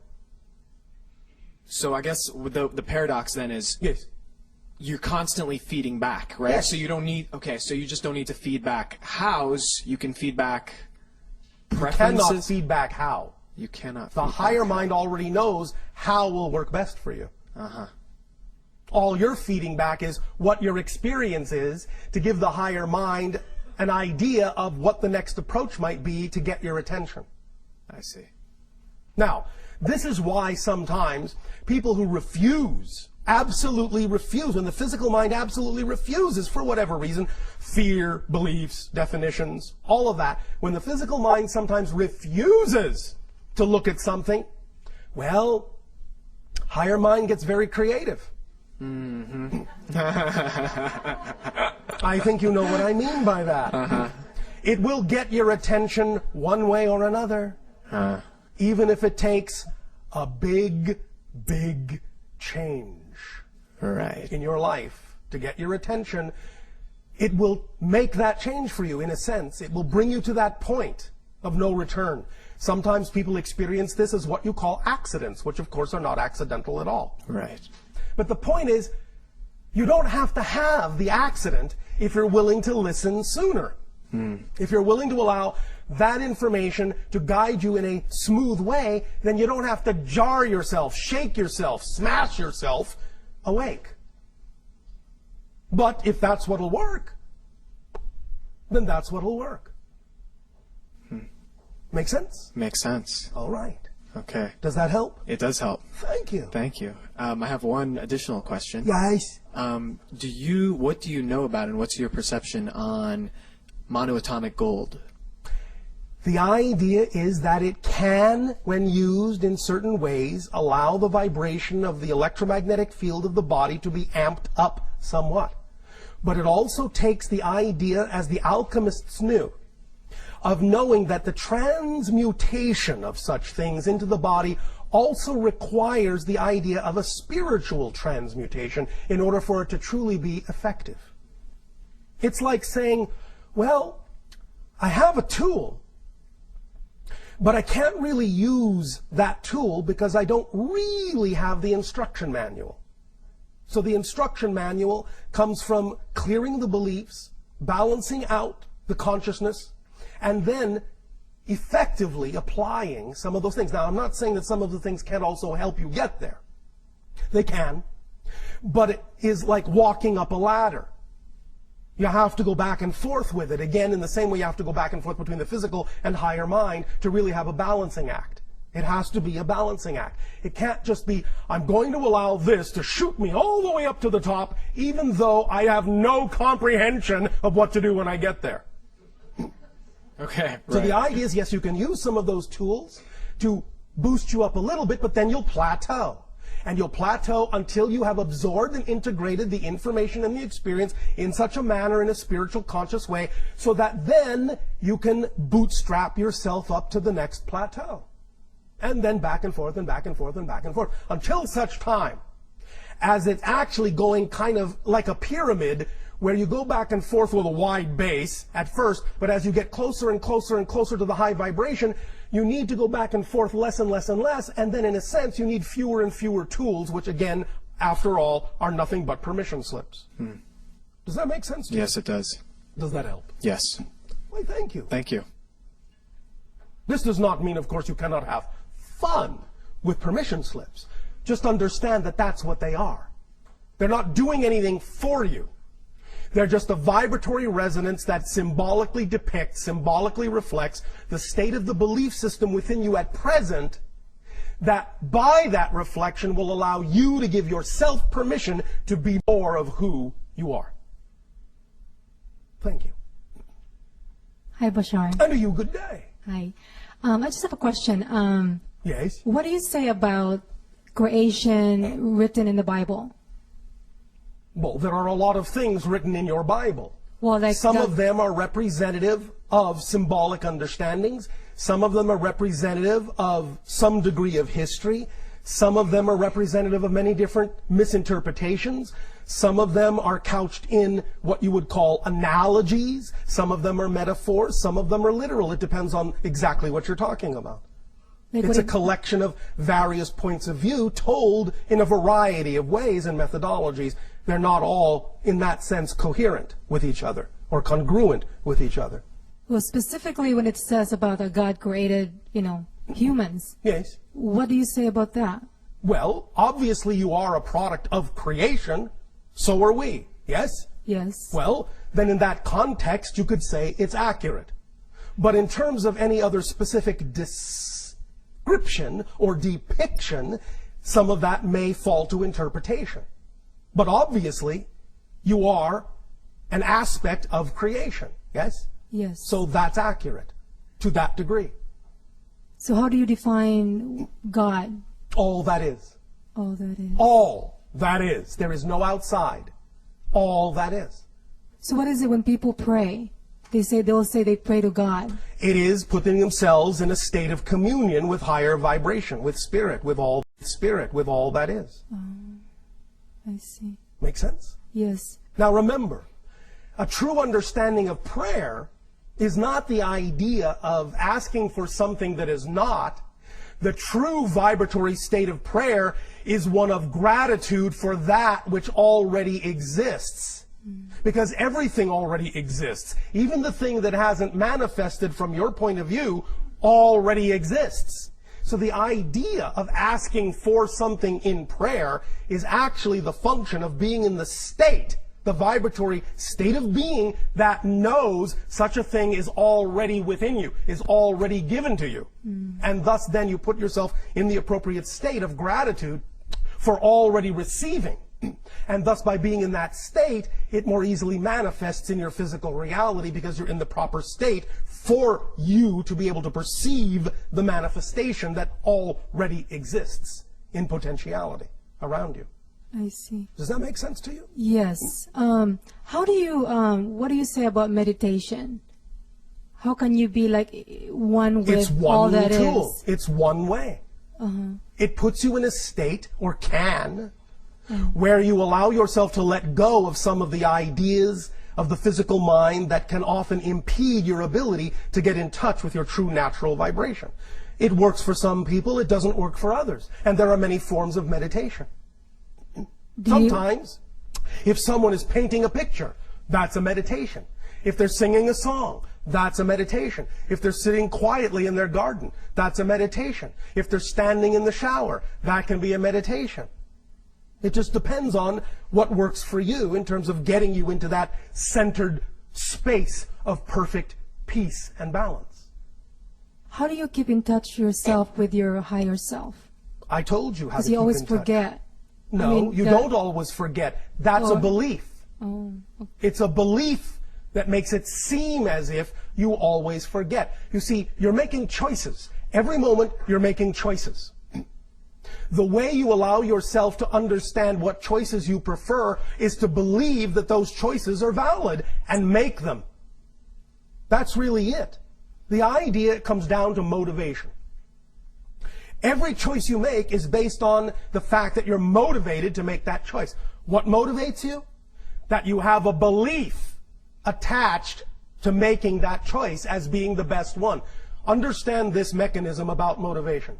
And this is true for all of you, without fail, including you. No exceptions. You will always choose what you believe is the most pleasurable, and you will always move away from what you believe is the most painful. Now there's the key. It doesn't mean you will not choose painful things. But if you've attached somehow a belief to that thing that says that is more pleasurable than the alternative, you will choose that no matter how painful it is. So it's about getting in touch with what the belief is, how you've attached it, why you may have attached a more negative belief to something that might actually be more representative of your passion, and switching those beliefs so that the one that doesn't serve you has the belief that says that's more painful, and the one that does serve you has the belief that says that's more pleasurable. Because as soon as you do that, believe me, you'll choose the one that's truly more in alignment with your truth, more in alignment with your passion. The only reason you would not, is because you have a belief, maybe unconsciously, attached to that that says that's not the thing to do. Might be fear of the unknown, might be fear of a lot of things. But you have to discover that. But you all make your choices based on that motivation. What you have defined as more pleasurable, you will always choose. What you have defined as more painful, you will never choose. The mechanism is automatic, it's flawless, it always works. You don't have to make it work, it always works. So if you find yourself choosing painful things, find out what the belief is that's attached to it that says that that's less painful than another choice. When you find that out, it will automatically shift, and you will make the choice that is actually representative of your passion and not your pain. Does that make sense? Yes. Thank you. Thank you so much. You are welcome.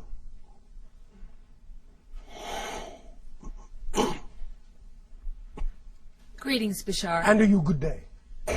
I have been acting on my joy lately. All right. By visiting the crop circles and studying them. Yes. And I'm having a little bit of difficulty putting together my instruction manual for Why? them. So, what kind of difficulty are you having? well, I'm learning a lot along the way. Yes. But that's not difficult, yes?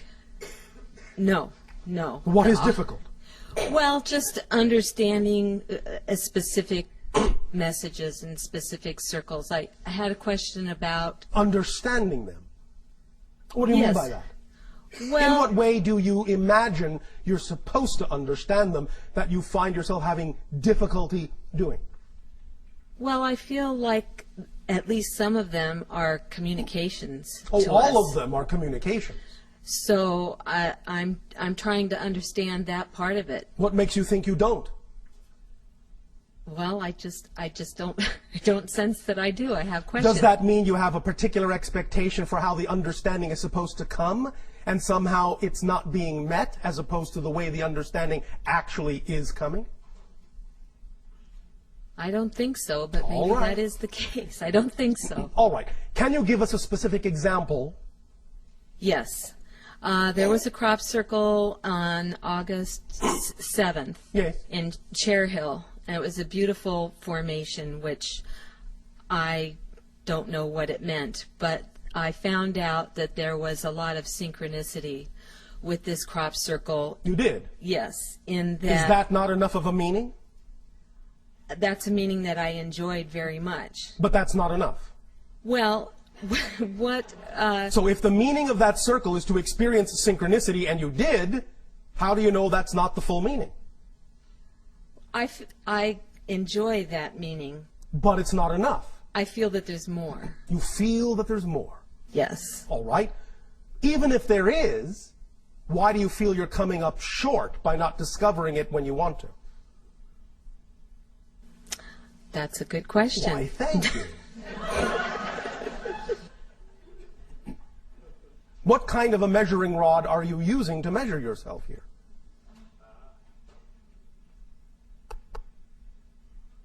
That's another good question. Thank you.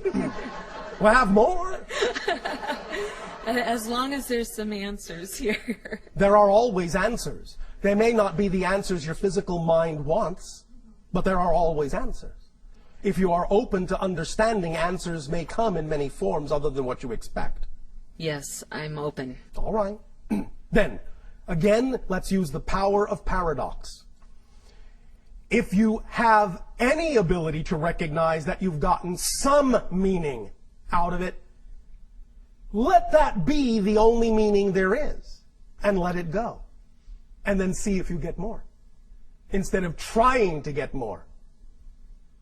Let whatever meaning you get be the only meaning there is, and recognize you've gotten all the meaning. Pat yourself on the back for having gotten the meaning. Then let it go, and then see if you get more. If you don't worry about it. Okay. You're trying too hard. Okay. You follow that? I do. Do you think you can do that? Or is that too difficult for your mind to let go of? Well, it's pretty difficult. Why?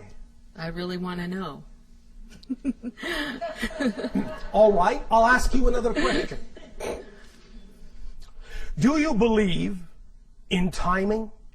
Yes. Are Yes, you I sure? do. Yes, I do. All right. Not time, timing. Yes, yes. Do you believe that whatever you need to know will actually happen in perfect timing? I do. Then what's the problem? No problem, no problem. Do you get the point? I do. When you relax the need to have something happen at a certain time, you will then find that it will happen in perfect timing. I see. I see. Are you sure? I do. I do. All right. All right. Then let that principle be your guide. You have made an agreement like everyone else for this life to explore certain themes. You, like everyone else, are a complete kit. Whatever it is that's truly important for you to explore in this life, whatever it is that's truly important for you to learn in this life, whatever it is that's truly important for you to know in this life as you follow your passion, you will know just by living your life to the fullest that you can. The only way you can miss something that you are supposed to know is by worrying that you'll miss it. That's the paradox. You will miss nothing if you don't worry that you will. And it will happen in the perfect timing, the perfect synchronicity, and when it does, as I'm sure you've already experienced many times, you can then relax into the deep appreciation of the fantastic and amazing orchestration that brought the information to you exactly how and when it did. And then you'll have a much deeper appreciation, a much deeper learning, and a much deeper understanding of the messages that are there to be had. Make sense? Yes, it does. Does this help you relax in your research? Yes. Are you sure? I'm really going to try and relax. It's a good message. That's a little bit counterintuitive. Going to try and relax. All right, try hard.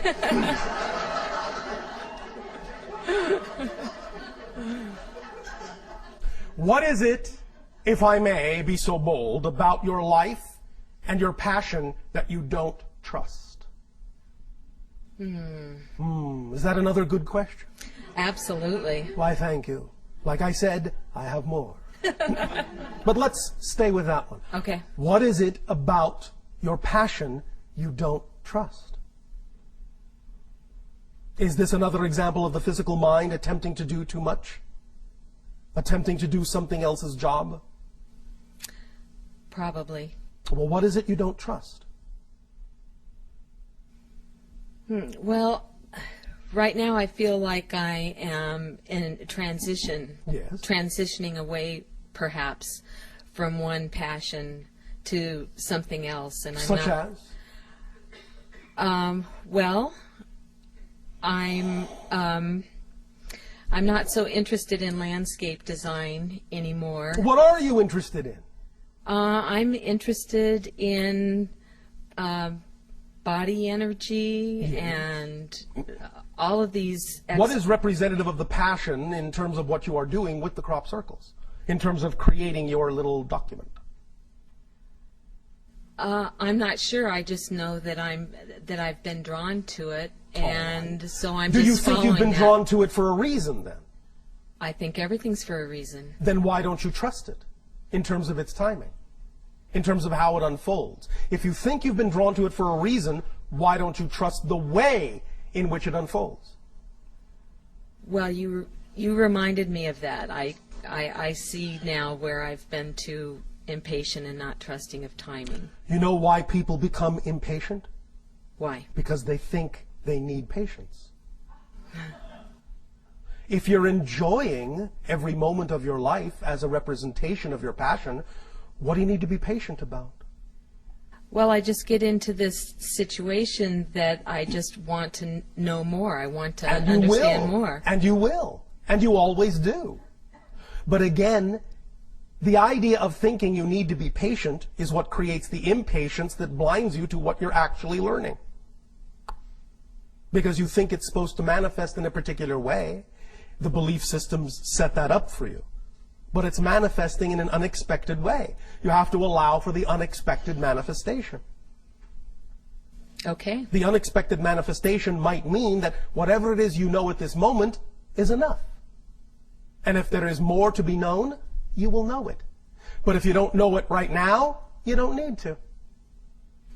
Okay. Because after all, the idea of following your passion does include moments of relaxation, you know.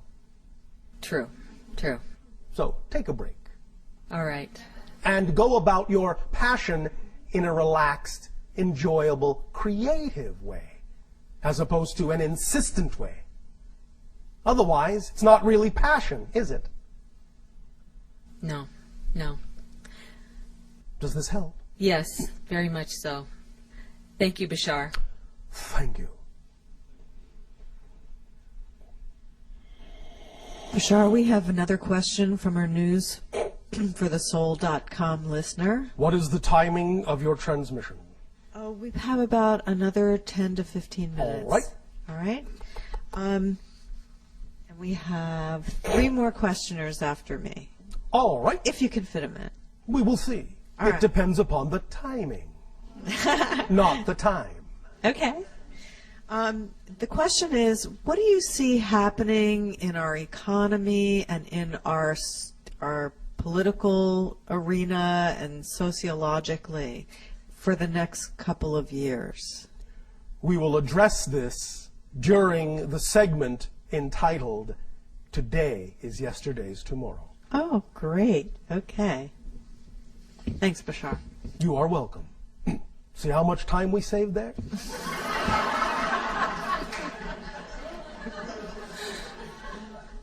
Number 1. Good evening, And to Bashar. you, good day. I wasn't going to ask this question, but the questioner before me put it into my mind. Oh, all right. How dare she?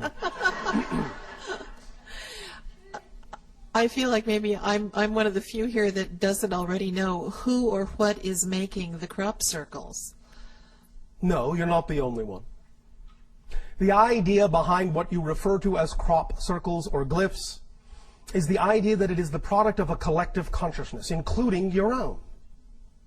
It is focused consciousness, focusing electromagnetic energy, used to create slices of higher dimensional forms of which you're only seeing a part.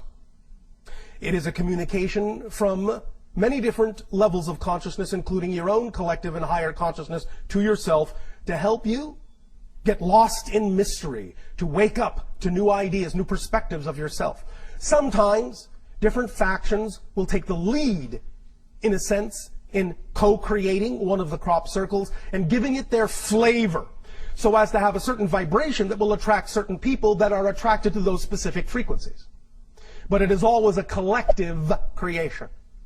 And this means collective in the sense of not only your own collective consciousness, but also your spirit guides, other dimensional beings, extraterrestrial civilizations, and all others who are involved at this point in the aiding and assisting and observing of the transformation going on your planet at this time.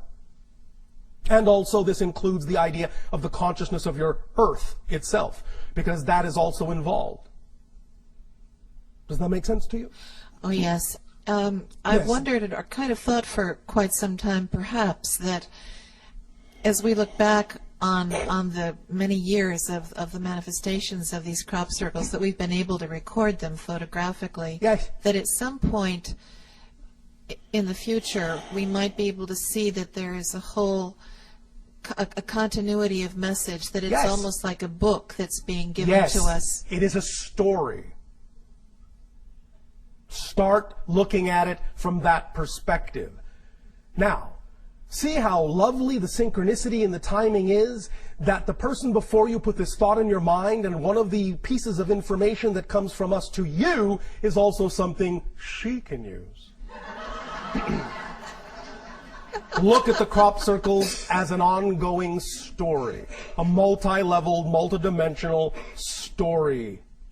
And you will gain other insights into some of the meanings inherent. But remember, these are holographic, multidimensional structures. Different people bringing different vibrations and different perspectives into the experience of the crop circles will glean different things out of them.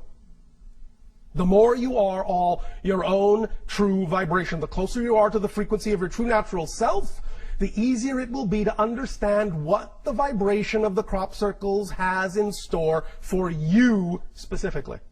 But look at it as an overarching story, and that will give you some other insights. Thank you. One last question about the crop circles. I felt always that they were from a benign source, and yet I'm wondering why it is that animals caught in them, like little rabbits and so on, kind of get charcoal fried. I mean, you know. Sometimes animals are actually, in a sense, lovingly willing to demonstrate something that will actually give you more information, even if it costs them their lives. There are no accidents. And even the type of animal might be a symbol of something you need to look at within yourselves, archetypally. All right? Yeah, good. Thank you. All right, now what I actually wanted to ask you. Oh, I see. That was all a fake. It was a prelude. A prelude, all right. Yes. You're talking about, you began earlier about imminent contact. And yes. I am wondering, I've heard from researchers for many, many years that there are a number of ET groups around the planet. Yes. Not all of them, I think, of your intention and benign vibration. It is true that there may be those that exist that don't always necessarily have your best intentions at heart. Our strongest suggestion would be don't pay attention to that frequency, because it is only your fear that will put you on the same level and make it possible for contact on that level to occur. If you be the vibration you prefer to be, then you will simply become invisible to anything not on that frequency. Okay. Does that help you? Oh, of course. Thank you. And I'm also informed, in line with some of the research that I do, that our military some time ago began to develop technology with which they well, of all the crazy plots that they might enact, this is one possible scenario. Are you talking about the fake invasion? No, well, no, the fake, the return of Jesus, through the clouds, or that they can create this holographic They image. have some capability of doing certain things close to that, but understand that these will actually not occur. I'm not saying that they haven't been discussed, but they have been discarded. Well, that's good. From the time I was a little girl, I did have occasional, I don't know if it was dreams or daydreams, about ships, or at least a ship, actually landing in front of the UN. But I kind of put that aside, thinking, oh, that's way too dramatic. I mean, they're not going to do that. Well, eventually that will be possible. Not at first, but eventually that will be possible. Are there areas already designated for this? Yes. Can you Many of share them that? are what you call some of the sacred sites and vortices around your planet. Sedona being one. What about the Giza Plateau? That being another. You want to continue? Sure. Eventually. Yes. Tijuanaco. Again, it's not that much of a mystery if you just put your mind to it. Look at what has been, and you will see what will be. Thank you. One last question about these. When I go now we are in the epilogue.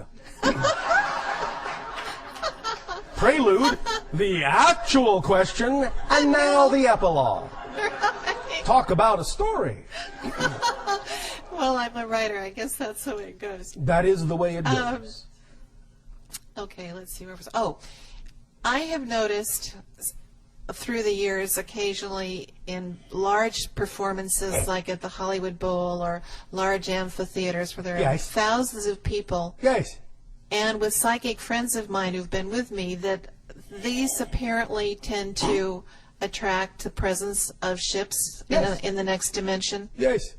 Well, I'm going to actually give it to you slightly differently. Well, I don't mean that that they're not there for the show. I mean, obviously, no. But what I'm saying is, I understand. Well, that's not always the case. We do enjoy music, you know. Nevertheless, what I'm saying is, it's not impossible that some of that energy might also attract. But the idea is that the collective energy, when it goes into a certain frequency domain, may simply then allow the individuals that make up that collective the capability of seeing the ships that are already passing to and fro that were heretofore invisible. Not that the ships were specifically attracted to that spot, but that you gave yourselves the ability to see what was already going on above your heads that you didn't see before. You understand? It's more that than the other. Because there's a lot of activity going on all the time. It's just that you're not always in the proper frequency domain to perceive it. But sometimes when those collectives happen and you all get in sync by the music, by the collaboration, by the camaraderie, then yes, you can put yourself in the vibratory state to suddenly look up and see what has already been there before your eyes but was invisible to you. You follow? yes. Is it also an opportunity for you to, with so many people assembled, to send certain downloads, you know, kind Sometimes of efficiently? we take advantage of that avenue and that invitation, yes. But only and always by invitation.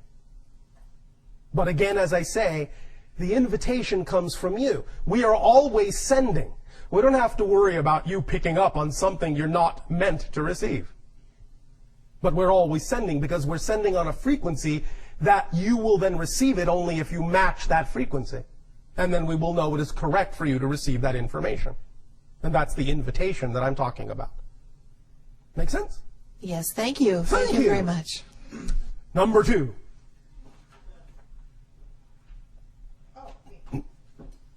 Oh, wake up, wake up. Well, no, Good morning. I was looking for number 2.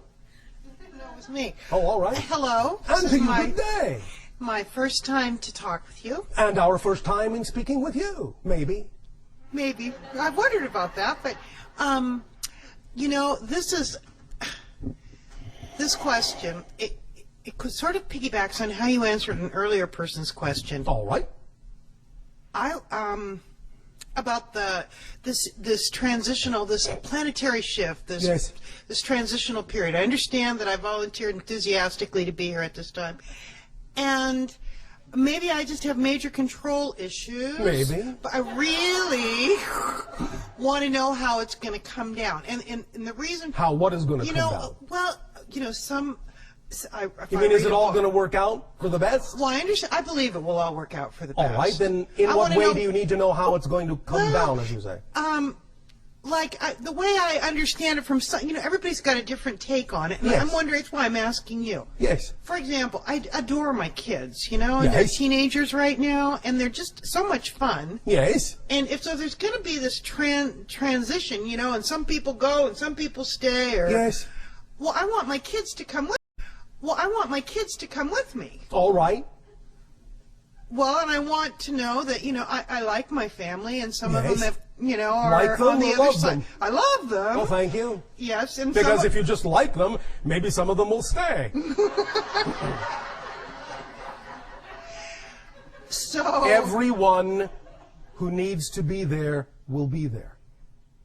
Beware. The idea is to allow everyone to make the choice they need to make. Otherwise, it's not love. And remember, you are a family on more than one level. Mm-hmm. You are eternal spirits. You are a soul family. Even if you don't always spend the same amount of time in different lives physically with each other, or some come and go before the others, you will always meet up somewhere, somehow, sometime. You are never really out of touch, and it's not always important that everyone share the same ride, although it's possible. But the way it's possible is to allow, again, paradoxically, allow them to make the choices they need to really make for themselves, while at the same time giving them the guidance to allow them to make the best possible choices. But then you have to allow them to make whatever choices they need to make. Which they've made before they... No. They're still you can make choices in physical reality, too. It's not all predetermined. Generally speaking, when you create a life, you generally only predetermine the general theme. You will explore that theme.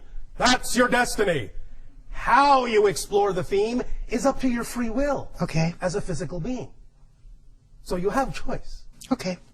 So let them make their choices and guide them to allow them to know that the choices they make can come from self-empowerment and not fear. Mm-hmm. And remind yourself of the same thing. Mm-hmm. But I admit that I'm in a little bit of fear. Well, right I know. now. You already did when you asked the question. Okay. So, you in the second part... Also. Also. Remember, when we talk about these changes on your planet, mm-hmm. you are actually never changing anything on the planet that you're on. When you change your vibration, you shift yourself to a parallel Earth that's already representative of that frequency.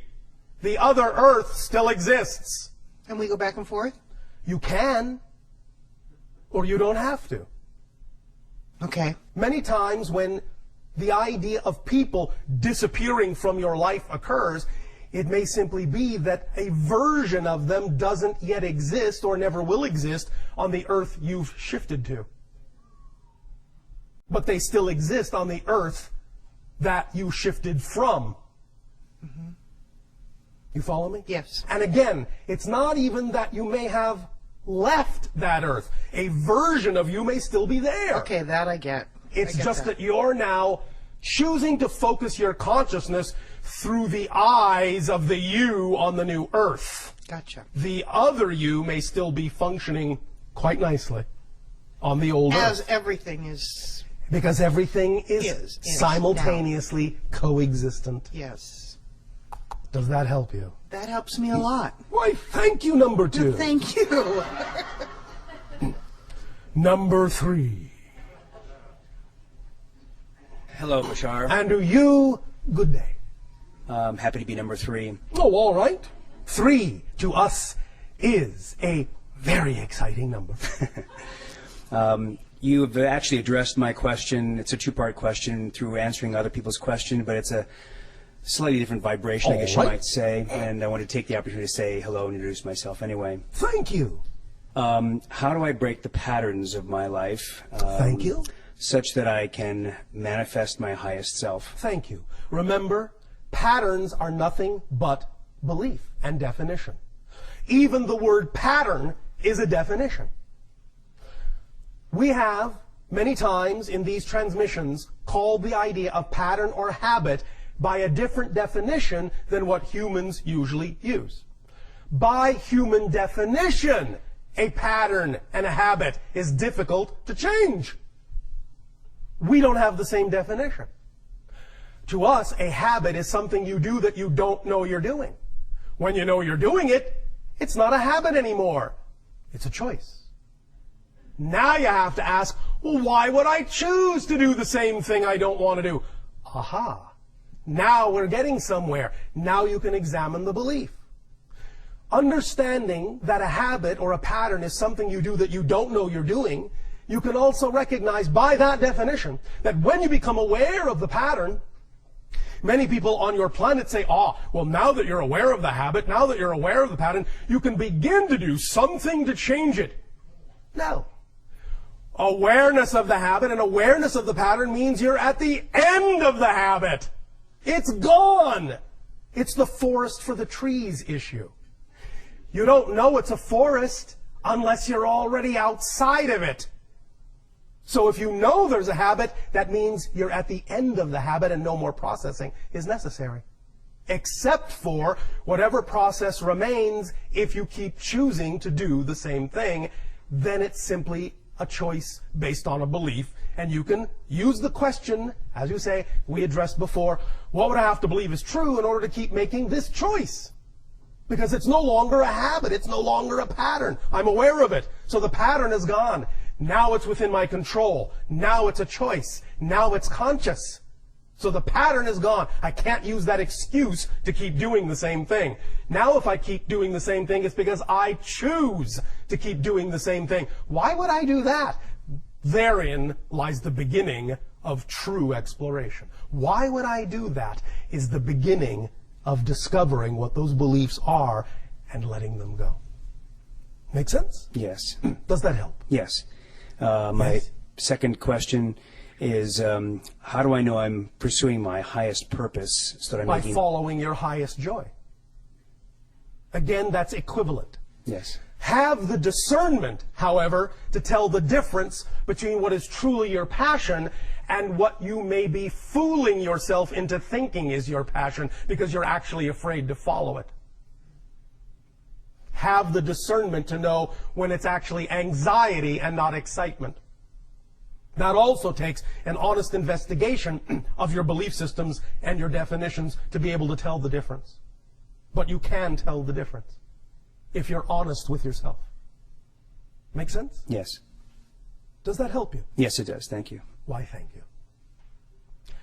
We will, at this timing, once again, extend to each and every one of you our deepest appreciation at the gift you have given to us of allowing us to experience each and every one of you individually and all of you together collectively as aspects of the multidimensional crystal of all that is. Our unconditional love to you all and a fond, exciting, loving, active good day.